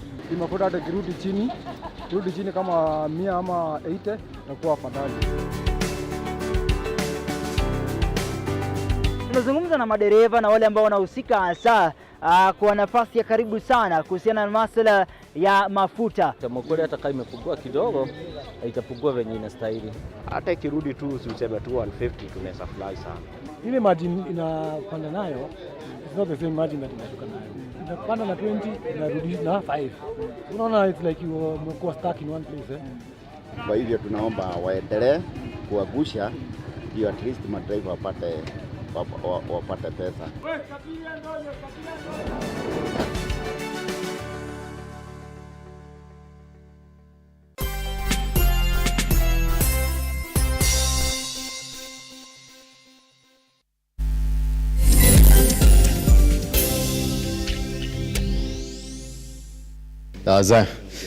So on that particular area for understanding why the doctors are on the street, and I'm going to give Sunday some time then to complete his sentiment just before the break, and also extend it to Ruth and Sankara as well this morning. Sunday, you're at the point when you're explaining as why what the government is saying looks like a commitment, but doctors are saying it is just a mere promise as we look forward to June. I would want to say again and again, kwamba if the government, if the doctors' leaders, yes, union leaders, yes, have accepted 18 mm-hmm, of these agreement, and they have Kenyans at heart. Yes. They have their patients at heart. Yes. Some of them have patients that they have made personal relationships with, and they are suffering and waiting for surgeries. It is a high time they call it off and continue. We are not saying they should stop. Actually, it's being guided. This discussion is being guided by the court. Yes. Because the court has given out a whole timelines and what have you, and the timetable. So the discussions will continue in good faith. But we are saying again that the doctors, the trade unions and doctors should not go to sleep and wait for the next round of elections. They should now start a very vigorous discussion around the formation of the Health Services Commission that will discuss their HR issues, so that the next time we do not have the system paralyzed because of HR systems that are cross-cutting across counties. Like, for example, I would not want to see my governor, Sakaja in Nairobi, who has really, with his chief officer, this young man, and they've gone around and they've been working on hospitals, and they've made sure that Lucy Kibaki Hospital is now back in order. They are working on the one of Margaret Kenyatta in Kariobangi, and nowadays we don't hear a lot of issues from Pumwani, and they have been doing that. All that work is washed away by a confusion at national level. We don't want, or a confusion by some counties that have not honored. Yes. Recently, Governor Mutai of Nyeri, he went through his list and asked the doctors, haven't I done this? Yes. Don't you have a right to go back to study for postgraduate? Yes. And you are paid? Yes. Haven't I given you the vehicle loans, car loans? Yes. Then why am I suffering because of those that I have not done? If you look at that, because we have 48 governments, and each government has tried its own. In the last term, we had the same issue with Machakos, where Governor Mutua then had already worked on his program, and his people were happy. But they have now to be called into this mass strike, and the patients in Machakos have to suffer because something has not been agreed somewhere else. Is unfair. And for me, where I sit, I'm saying these doctors who must have also a human face, operating in a universal situation, should also understand that now where it has reached. Because when they went to the table, you open up for discussion. And everything is not in limit, because you are talking about interns who had a big backlog. Now all of them, the government has said, yes, we are ready to take them up tomorrow. All of them. They were home. The government is saying, yes, we are now taking them up. However, the reality of the physical realities cannot allow us to pay them that amount because we don't have it now, but it can be budgeted in the budget of June 2024. How much, Sunday? Whatever. Now it is still on the discussion. So it's a promise. And, so it's a promise. No, it is. By the way, you are the one, Simba, who said that in that report, and in fact, what the clip that was played said, as we continue discussing. As we continue discussing. Yes. So that particular issue will be subject to the KRA collections, will be subject to the SRC advisory, will be subject to the NTA National Treasury advisory, which will now be in tandem, and this will be a figure that will be agreed upon. What I expected, and I said, in negotiation, which we all do, the right thing would have been for Atela and his team to say, you've given us 70? No. Give us 100, as we go on in negotiation. So that we meet somewhere. But you see the problem, then they said, when the government says 70, they said, no. 206, and we are not taking a T cross out of T, an I out of a dot on an I. We are not taking a figure unless we are getting everything the way we were sent. That is not negotiation. Yes, with two, which I had said earlier, and Sankara repeated it when he came in. The first one is our national priorities. You cannot tell me we are getting money to increase salaries of our members of parliament and give them grants and loans. I will not talk about members of county assemblies. I'll talk about members of parliament. We are getting the money for them. We are getting money that is being looted left, right, and center, but we do not have money to cater for our doctors. What are our priorities as a nation? I think that is a conversation we need to have. You cannot always be on the defense and say, as a government, we are right, we are right, we are right, we are right. There is nowhere we have been wrong. At some point, you have to have a candid conversation and say, look, this is a systemic issue, but even as we try and fix it from the roots, what can we do to ensure that the doctors are able to get even just a little bit of what they're asking for? Yes. Because there's no need of you saying, my house, telling your landlord that my house has an issue, but this roof is the one that is really making me not sleep. But your landlord comes, fixes the window, your landlord fixes the door, fixes the tap, but the roof you have really complained about is the one thing that they leave out. And you are expected to just accept it because they have fixed every other part of the house. Yet the one thing you've been complaining about has not been fixed. But you've just been told, take it because it is negotiation and you have gotten 70% of 100% of what you asked for. That's not really how it works. Two, I had also spoken about the long-term effect of these strikes. Yes. And I think Sankara also talked about it. When we talk about students seeing and now saying, hey, mimi niende shule 8 years, alafu nikuje nipatiwe X amount of money in Kenya, afadhali ikae. And we are asking ourselves why a lot of our young people are getting into wash-wash. We are asking ourselves why a lot of our young people are digressing from this pathway. Look at another 20, 30 years. We will not have young doctors.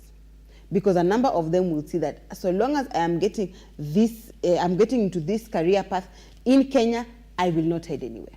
So we will, even those that will be, we will be going through, will be studying medicine, they will be studying medicine to get jobs abroad.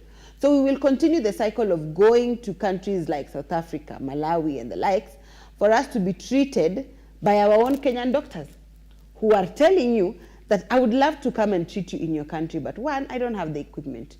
Two, the Kenyan government looks at me and feels that I don't deserve to be paid well. So why am I treating you? I would love to come back and treat you in Kenya, but I cannot do it. I cannot afford it. And if we want to compare our country to countries like Uganda, and this is why I really, really did not agree with that statement, is because Kenya has been a leading nation, not just in East Africa, but in Africa. Yes. And now you're telling us you want to compare us to countries that are looking up to us. Even in school, I know they changed the whole system of numbering, but you cannot tell your child who is number 2, for example, that even a number 21 got this amount in this particular grade in science, even though they failed in all others. So what exactly are you telling your child?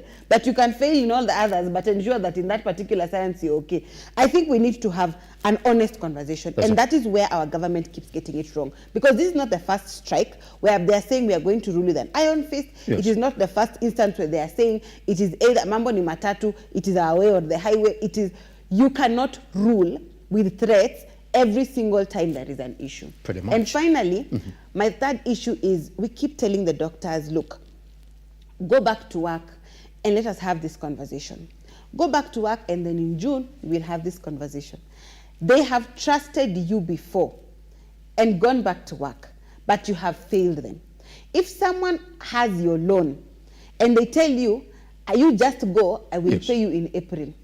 And April comes and they don't pay that loan. When they come and tell you, you just go, I will pay you in May, do you think you will still trust that person? You will not. And trust once broken is very difficult to build. So we also must understand where the doctors are coming from. And the doctors are saying, we have trusted you once. We even have the court orders. You have let us down. So we will not go back to work until things are working. We are not going back to work based on promises. And whereas it is Kenyans who are suffering, doctors are also Kenyans. They are also Kenyans. So when the government says We are just looking out for the best interest of the citizens. Even those doctors are citizens of this country. Even those doctors have their right that need to be protected, that need to be adhered to, that they need to enjoy. Otherwise, why are we saying, there's a time that it was very lucrative to work for government, yes, either as a public servant or, in whatever capacity. But right now, people are shying off from it because they're saying when you go to county government, you will be paid after 4 or 5 months. When you're a doctor, you must strike for you to be heard. When you are a teacher, So we need to look at the long-term effects of some of these solutions and some of these words that we are having, and how the government treats this, how the kind of solution that the government gives will set precedents for a lot of matters. That's it. Pretty much. Ken, and I want to listen to this. Just Kenyans who are essentially following this particular subject. Here we are. Just going to read one for... Good. So here's the thing. This is Dr. Rain who's saying, let us debunk and demystify based on facts that Anne Waiguru, the COG, was also spoke yesterday about the importance of the doctors to get back to work, because as far as they're concerned, when it comes to county issues, they've agreed with the doctors. Let's get that clear, Sankara, that the counties now have changed their stance. They've agreed on the doctors that posting of medical interns is a policy from the national government. That the counties are not in fight with the doctors as it is currently as we wake up this morning, because they've already agreed. They've already agreed, Sankara. So why are the counties not with the doctors this morning, Sankara? Is that why the governors are looking at it and saying, why are we involved in it? Just like Sunday was saying, are you going to agree with Sunday that on that basis alone, then there's a problem that needs a commission for doctors in this country? Simba, I don't know how do you expect me as a former national student leader and a youth leader to sit here pretty much comfortable and defend interns not being posted, because that is the bone of contention. Let me tell you, this government, this strike was very simple. It is the government, through mischievous behaviors and misled opinions, especially from people like Sunday, that exacerbated this strike. Because the union went to the streets to compel the government to post interns. These are people who had paid medical fees and graduated. 1 year down the line, they are still seated at home without posting. They went to the street to remind the government that, check, you people, we signed our CBA 7 years ago. Can you put it into action and let these students be posted in hospitals? So, what exacerbated this strike was, one, the shooting of the SG on the head with the tear gas canister. That is what fueled this strike. The management by threats. And Sankara, I'm going to come. Let me put you. I don't want to cut you short. I just want to inform your point this morning. And Sunday, if you can, then, because that's why I think they have to agree with you at a particular point, or start picking your notes. I'm coming on that issue, on the issues of why the counties feel like doctors are now stepping on battles. And just let me read for you this particular statement for the COG. You still have all your time, Sankara. Here it is. And this is what they're saying, Sankara. So be informed as you get into that counties that had not provided medical cover agreed to do so forthwith. One. Number two, releasing of doctors for postgraduate studies to continue based on the county needs and the longevity of service. Agreed. Employment of doctors to be based on availability of resources and staff establishments. Car and mortgage facilities to be set up within 6 months in consultation with Treasury. Continue. Basic salaries increment arrears to be paid once funds are received from the national government in phases 5 years. for over 5 years. We continue. A new CBA to be negotiated with counties within 30 days after the signing of the return to work formula. Sankara, counties have come clean and the doctors agreed on this. They said, fine, let's do that. So Sankara, why are they not at the hospitals this morning? The doctors are saying that the most vulnerable segment of medical practitioners are the interns. They don't. And Counties don't. The issues, yes, the counties don't. But again, that drives us to a point that for the first time, I may give my opinion. I don't know whether I don't want to appear like I'm supporting Sunday. You can't support. No, I'm not going to support him. He's not going to take score for it. It's okay. let him just find a way of a center of curvature for this. I mean, let him find a focal point, not center of curvature, a focal point where our rays are going to converge. So we really need to set up the commission in the health sector so that we get the difference between the county responsibilities, just like teachers. You know, when it comes to hiring, it is the TSC. The union is there, but the government has the responsibility to play. There is no blame games. There is a clear framework of engagement. Or rather, we can take these functions back to the government, national government, because the national government has not fully devolved. You know, devolution, we are talking of sectors that have not been, or functions that have not been fully devolved as per the expectations of the Constitution. So if healthcare is becoming a blame game, trickery game between the national government and the county government, why don't we take it back to the national government so that they can run it? So, all said and done, I still believe that doctors mean well by not accepting all this. Remember, the issues that informed the industrial action were oscillating around working condition, trainee right, internship,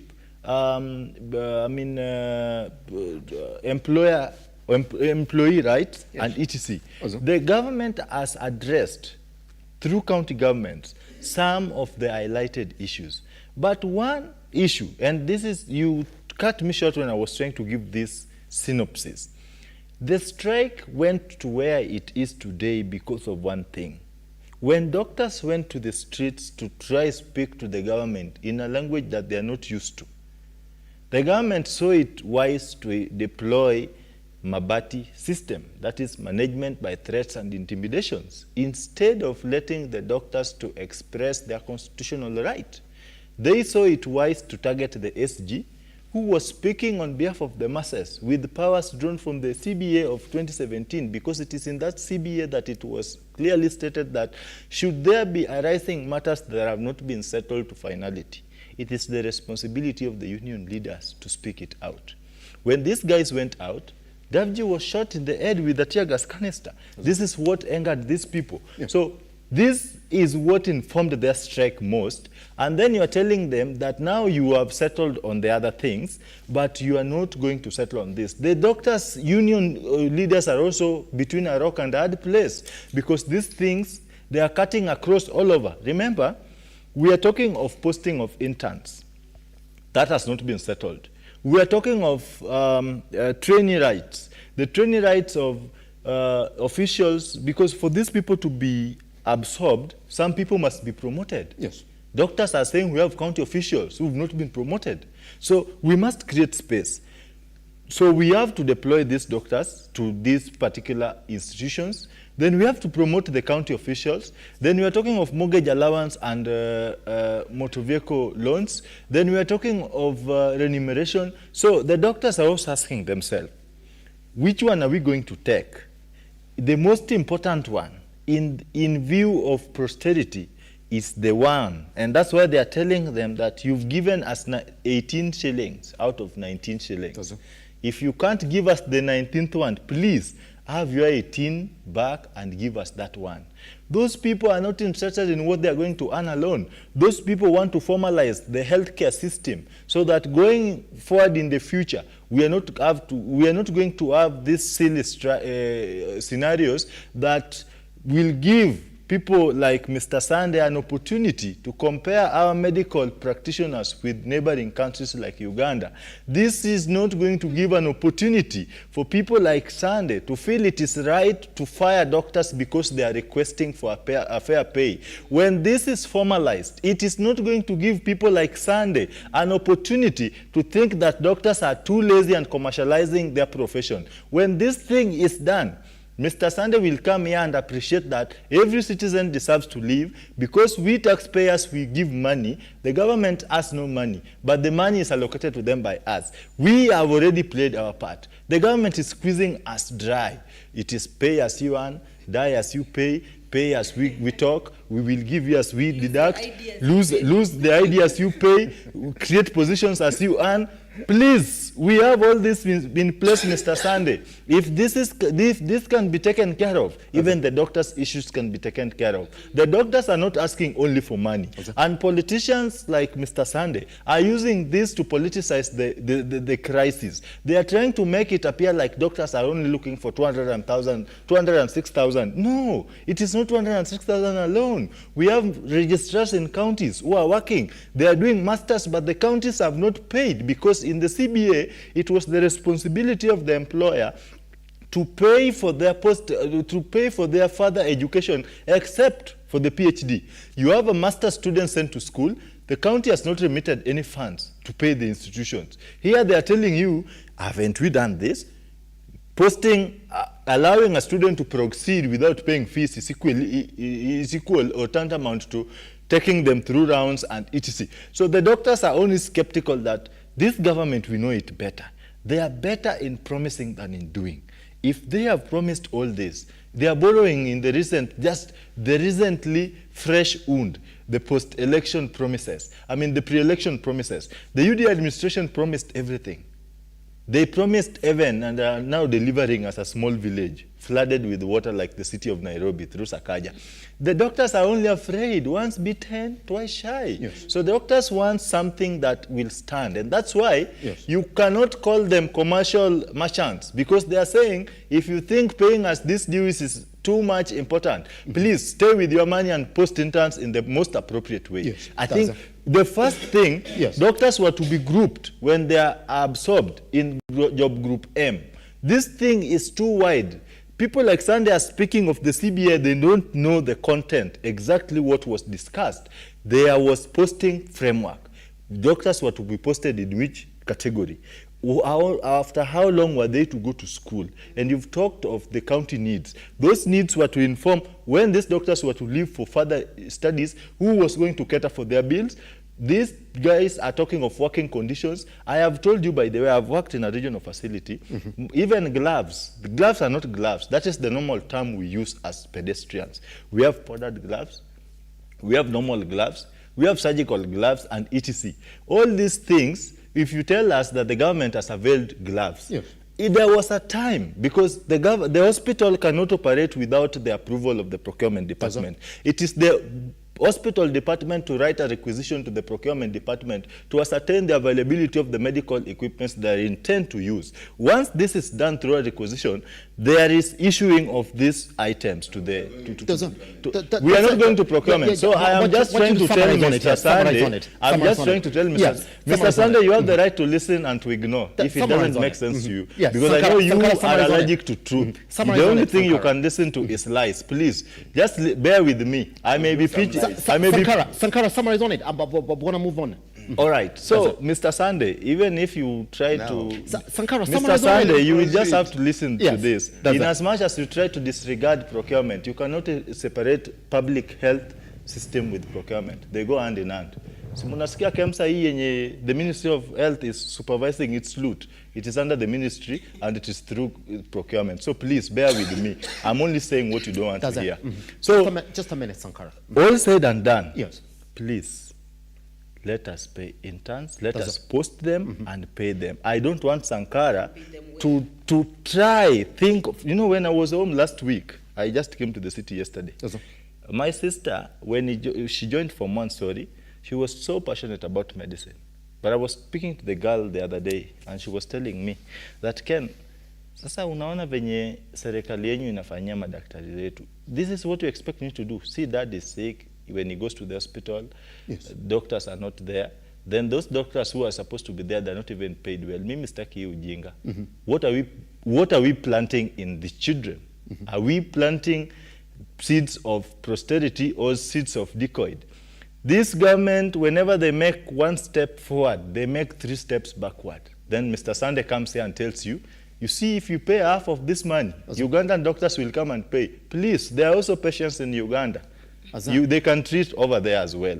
We don't say no because this is an East African community, but we don't speculate to hire in the midst of a crisis. We can hire when things are calm. When doctors are working, we can say, but we have our sisters and brothers from Uganda, they can join us. The workforce, Kenya is too big. That is okay, but you don't threaten them that you have the money to hire foreigners. Even these foreigners are going to come with terms and conditions. Pretty much. Guess what, Sunday? I want us to slightly move from this topic, but this particular issue is at high. And I want to read for you a couple of comments of Kenyans who are following as well. In all these issues that the governor has raised, Barack Gumba, who's a medical practitioner in the country, saying, look at those unpaid arrears. Kwani madaktari wamekuwa kikula nini? They're saying, going back 5 years ago. The government has released the money for arrears. So now they're saying all of it. Does it? Now they're saying, well, that's why the government has released the money. Which is why that's why when doctors refuse to go back, they know what it is. That's what I'm saying. That you're right. That the government, and we normally see the president come in and say that I do not owe any county government money as it is, that I've paid everything. But when you look at what the governor says, she shoots herself in the foot again. When she says, well, look at your county itself. Now, there's a doctor here who's saying, well, if you look at Kirinyaga County itself in terms of the statistics of the doctors they have a population of over 600,000, but they only have 15 medical offices. A sharp decline from 35 in 2018. She's also getting asked, you're here talking about the plight of doctors, but your numbers are really bad. And do you remember 4 years ago, the same COG fired medical practitioners in her county as well. On this particular one, and I'll continue on it, that in this, and that's why there is a feeling that all these are promissory notes, Sunday, promissory notes for them to get back to work. Because some of these issues go back 5 years ago. Anyway, on that itself then, now the governors, COG led, are calling on the national government to give them 450 billion shillings. Let's take a look at this story. It's the same thing, because last week they said, and they were telling the doctors, look here, yes, you can get a deal with the national government, but then you have to still come back to us. So while you're negotiating, go tell that national government to increase our budgetary allocations so we can get the money to pay you. Let's take a look. Appearing before the Senate Finance and Budget Committee to deliberate on Division of Revenue Bill, the Council of Governors Chairperson Anne Waiguru has urged the Senate to push for every county to be allocated equitable share of revenue, amounting to a total 7 billion shilling for every fiscal year, so as to be able to address extra expenses including payment of doctors, which continues to hamper service delivery across counties. It is that serious. It's actually not a favor we are asking for. We're asking just to even break even, to get resources enough to break even for counties to continue staying afloat. The COG Vice Chairperson serving as Wajir Governor Ahmed Abdullahi has slammed the Budget and Appropriations Committee for what he termed as a peanut increment in the new proposed budget of only 6 billion shillings, amounting to 1% of the budget increment of over 391 billion shillings, meant for the devolved government in the next financial year. The division of revenue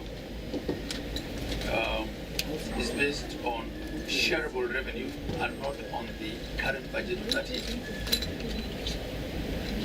And the flow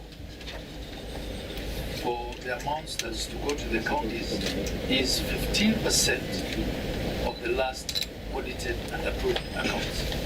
Sentiments echoed by Nyeri counterpart Mutahi Kahiga, who said there is no allocation for ECDE, with the libraries and learning centers funding bill life hanging in between, an issue that has forced the county to stretch beyond their means.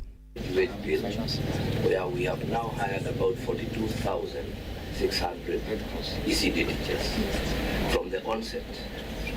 This function was never costed It was never handed over to counties, and we have to look for extra funds from. Led by Ali Roba, the senators have called on the governors to restrain from political statements with financial implications to the counties. Making public pronouncements and political statements where you accept county aggregation industrial parks, you will do 50%, national government does 50%. You give the commitment.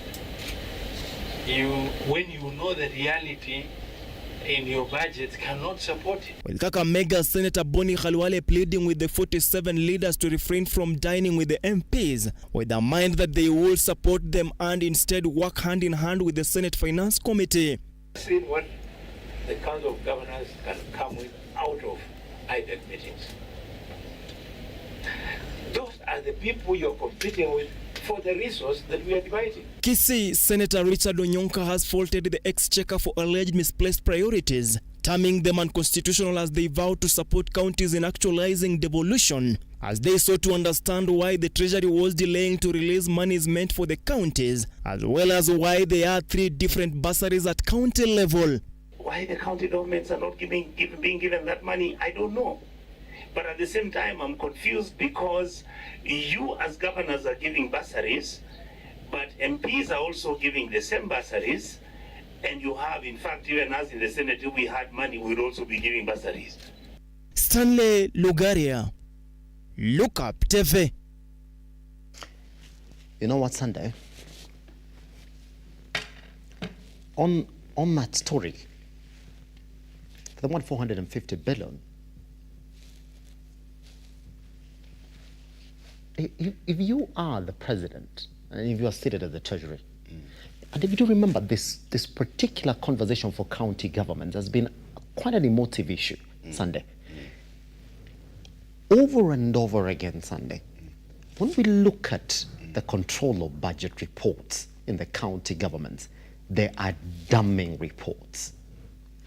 When you have counties that only have 15 medical practitioners in a population of 600,000, currently it is, when you look at a corruption index, there's one thing that report again by the by EACC showed us, that we devolved corruption. How is it possible that you have counties that have not even paid doctors when the president proudly stands up and says, guys, I owe nothing to the county governments? And here they are, the 450 billion, Sunday. Give it or not give it? 450 billion, for me, I think it's a fair deal for the counties. Yes. We, in our constitution, we stated very well, yes, not less than 15%. It does not say the upper limit. It can go. Those of us who've been out here, even those who are arguing about all this corruption and all, still agree on one thing: devolution is a good thing. And devolution has changed our country, it has changed the framework, it has changed the rural setup. Yes. That is agreed.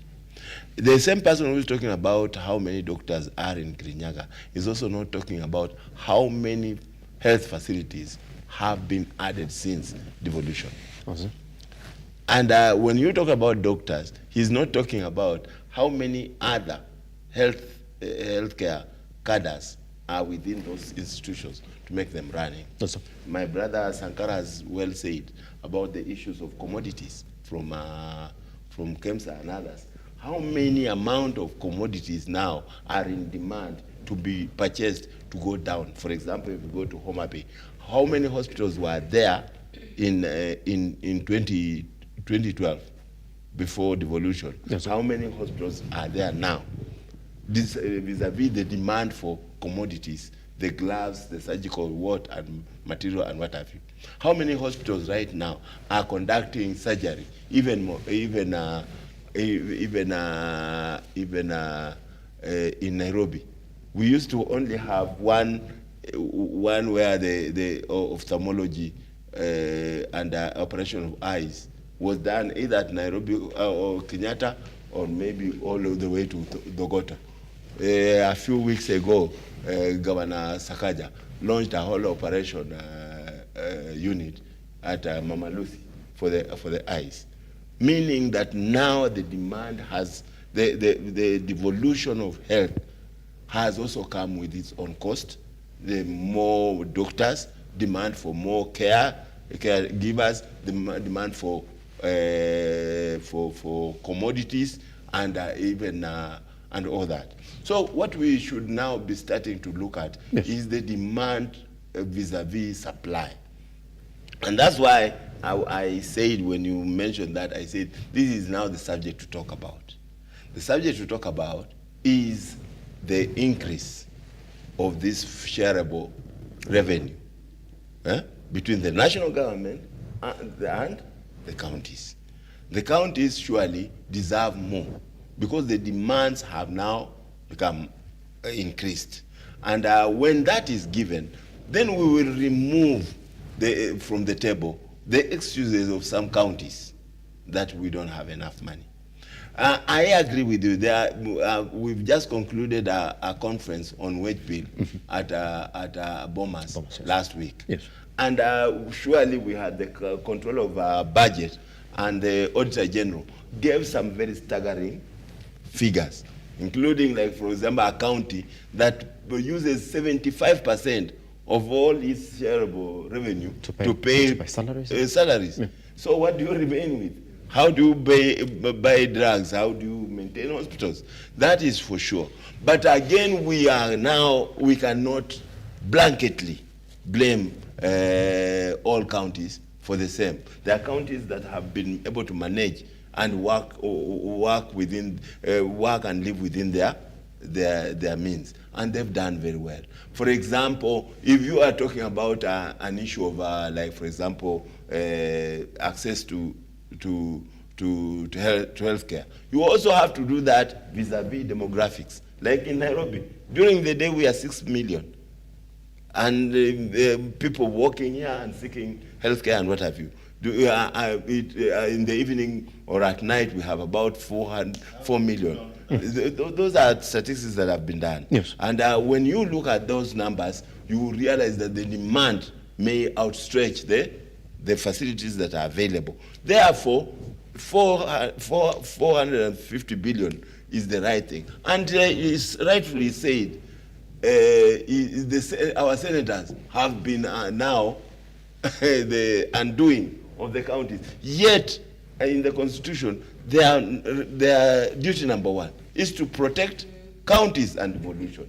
So we know that there was a time the leading danger to counties or devolution was the national state government. But in this state, if the devolution will die and our counties will be dysfunctional, the blame will be to the policeman that the government, the Kenyan people gave the work to guard the counties. And this is the Senate.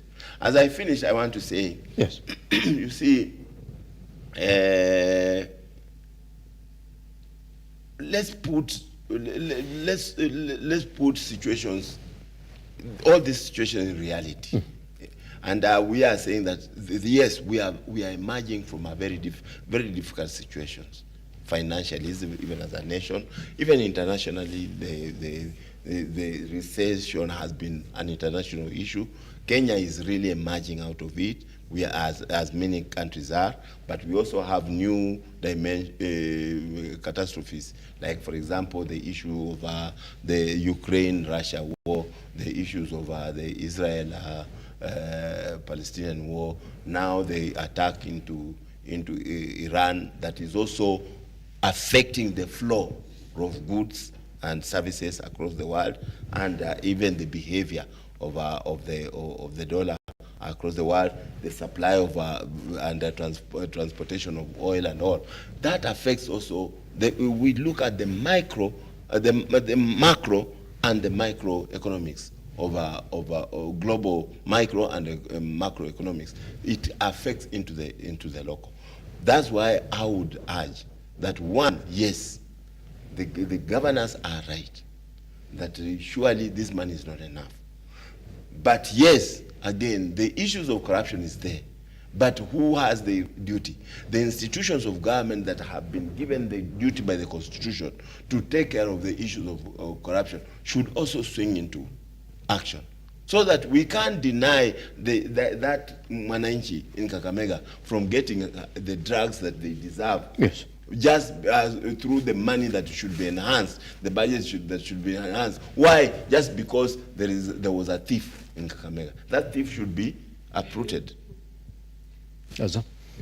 You know, he talked about Senate, and I also just wanted to, I agree with him 100%, and I just wanted to add that even members of county assemblies, because they have a key duty also to oversight the county government. They sit in county assembly, they pass the budget of the assembly, and quite often we have seen the wrangles that go on there. And I think we also need to have a keen look at them and just observe them, and they need to also just stand strong and say, as a county, the county governments need to come out and also say, we have a part to play in this and we are going to rectify this.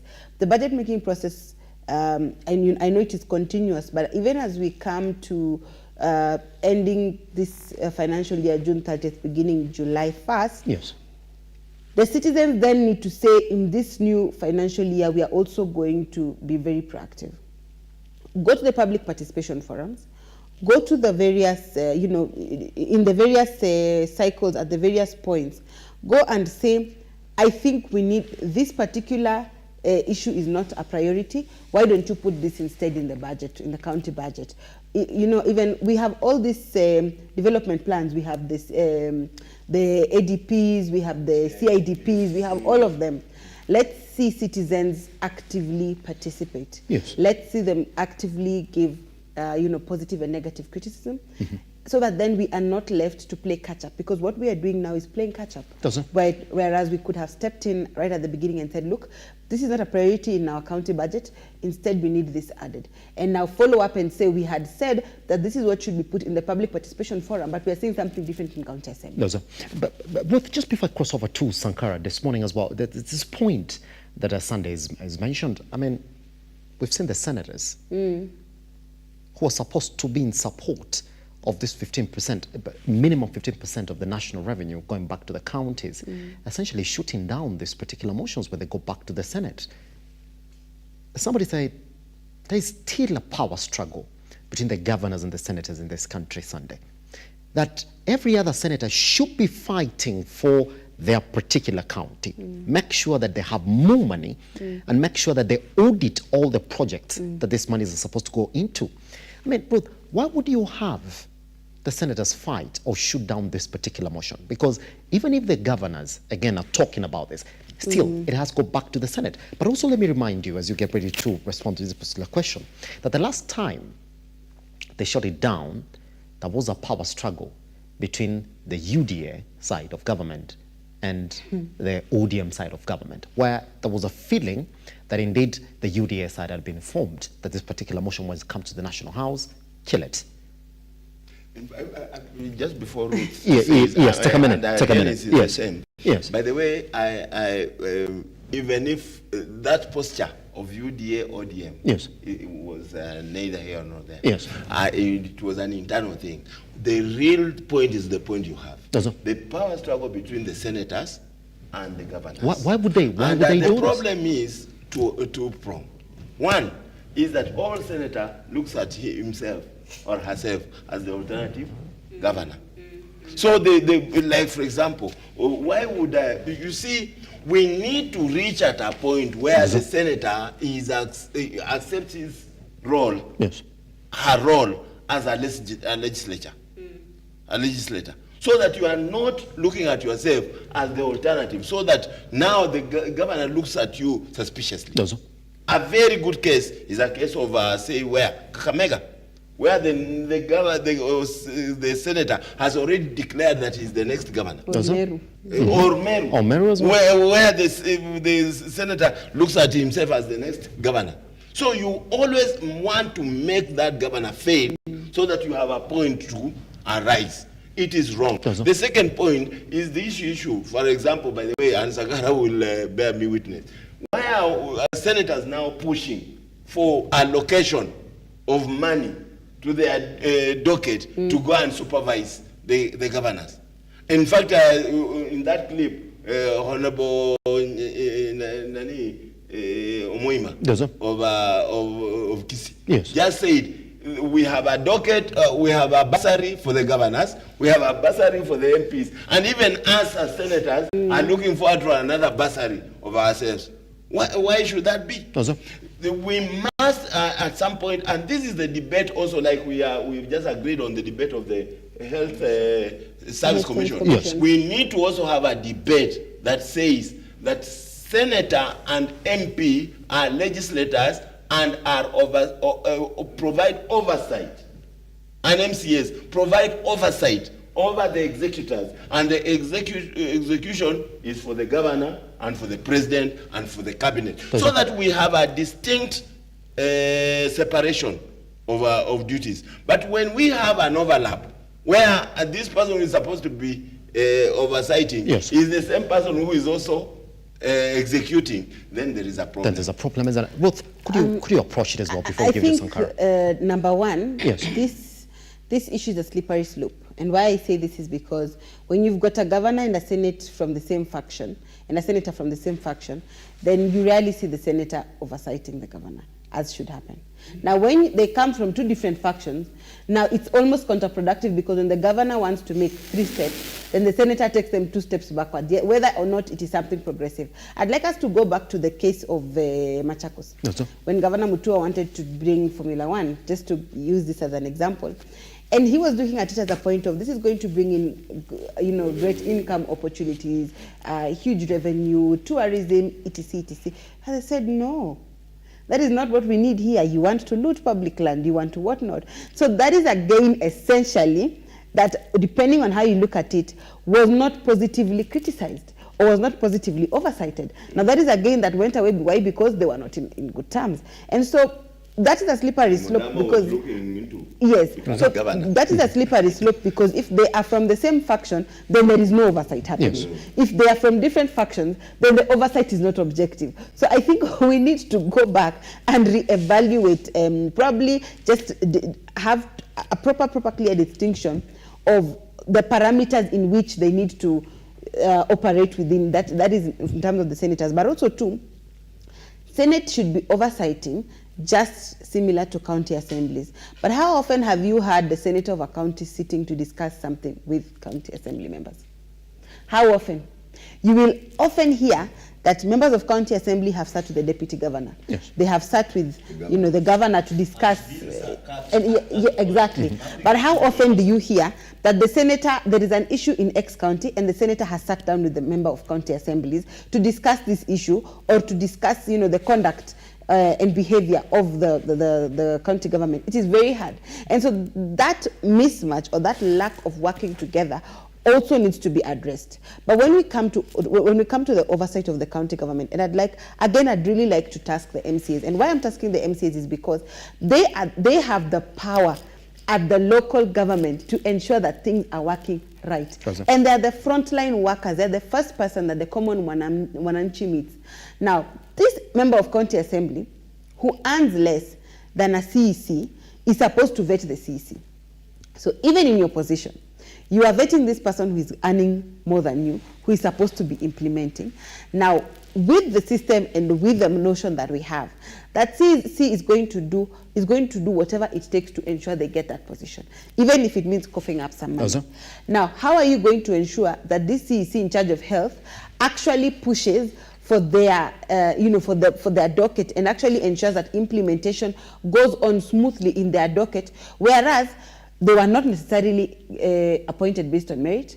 They are not necessarily vetted based on merit and experience. So how then are you expecting that this person is actually going to implement the very things that they have been tasked with, that they understand what their docket holds, and they are going to, do whatever it takes within their mandate? So there's a lot of systemic issues that we need to have a conversation of. And so long as we are not looking at the root cause of a number of these issues, we will always be doing patchwork. So every single 2-3 years, we are looking for elastoplast to just ensure that we fix this issue for an X period of time.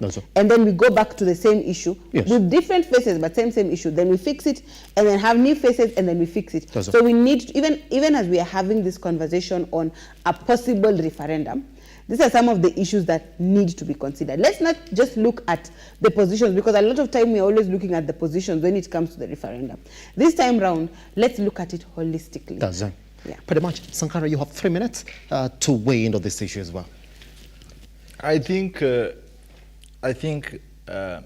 is a deliberate, systematic and intentional plot to reverse the devolution of power and resources to counties as per the expectations or stipulations of the 2010 constitutions. The role of the oversight bodies, and that is the National Assembly, I think the executive is somehow using the National Assembly to stifle devolution. The power wrangles between the counties, and Ruth has put it clearly that we are talking of county senators who've never had a sitting with the county MCAs. Just as the county senator oversees the governor of the National Assembly, it is imperative that the senator equips the county legislators with requisite knowledge and capabilities to detect dangers and avoid them when necessary. Yes. You hear mind-boggling revelations of financial misconduct in counties where appropriation of something that can be done with 1 million is done with 300 million. And this is happening all over the country.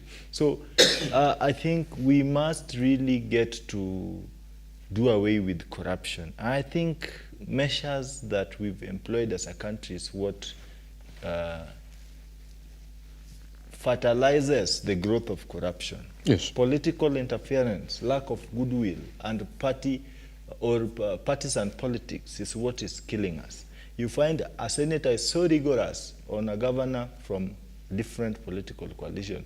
But when it comes to, for example, an ODM governor with an ODM senator, oversight is completely dead. A UDA governor with a UDA senator, it's completely dead. We really need to impose very inhuman sanctions on people who commit this felony called corruption, because it's one of the things that is stifling devolution. Counties have money. The problem is, how do you spend? Prioritization of county projects is also something to question. So devolution is actually under threat. There have been gains and losers of devolution, but we can borrow, we can sit back and analyze, reevaluate what really devolution has achieved. This is the time to consider even constitutional restructure of governance, because we have things like the county deputy governor who does absolutely nothing. We have deputy governors who sit and see themselves as equal governors, and their in office is to cause chaos and instability within the counties in order to outshine and dispose the governor. I think, as per the constitution and even the election conduct of the IEBC, they don't conduct elections for separate nominations or elections for deputy governor. Yes. The person who is nominated by the governor becomes the principal assistant of the governor. But here you are seated in office taking tea. You have chauffeurs of vehicles. You have security. You have allowance and parks here and there. For what for? I think we can do with some positions, without some positions, the duplications of roles, so that that little amount that the national government disburses to counties becomes sufficient. The money is there, but we are overstretching. Commissions are being set within the counties. My county was floored by the Auditor General for overemploying. So imagine an old professor like Professor Peter Nyang'nyong'o is creating unconstitutional bodies and using public revenue to fund these bodies. That is wastage. So we can really consider county and their priorities, the monies that they are spending. Let us be realistic. Look at things like energy and transport. A lot of money counties spend on repairs and maintenance of this maram or feeder roads. If this money is collected maybe thrice it can tarmac, let's say, a 4 to 6 kilometer road. That is something we want to go back to. Pretty much. We can do a lot of things because county pays a lot of money when it comes to revenue. Look at I mean, in 30 seconds, Sankara. Counties Yes. like Kisumu. Yes. We are seated on the hill. We can generate wind power. We have the lake. We can generate our own power. But see, professor with this degrees and PhDs, he only sees it very normal to excessively pay Kenya power. Do you know we can donate power to Hengen? But we can't do that because corruption forms part and parcel of our governance. Pretty much. Because in Kenya and world over, yes, governance is usually preoccupied by cynical characters. These are people who never have the capability to predict the future, nor confirm the past. All they consider is the next election and not the next generation. Pretty much. Cast generation they be. Guess what? Oof. It's been heated this morning. So let's see what the doctors are going to go back, because we're given 24 hours. Today, 6 p.m.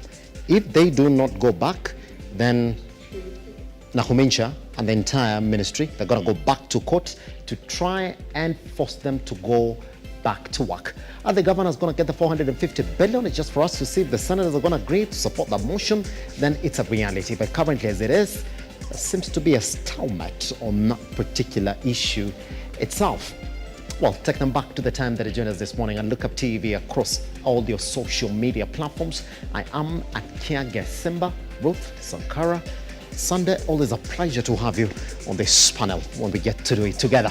All right, tomorrow is a good time for us to do this. Goodbye.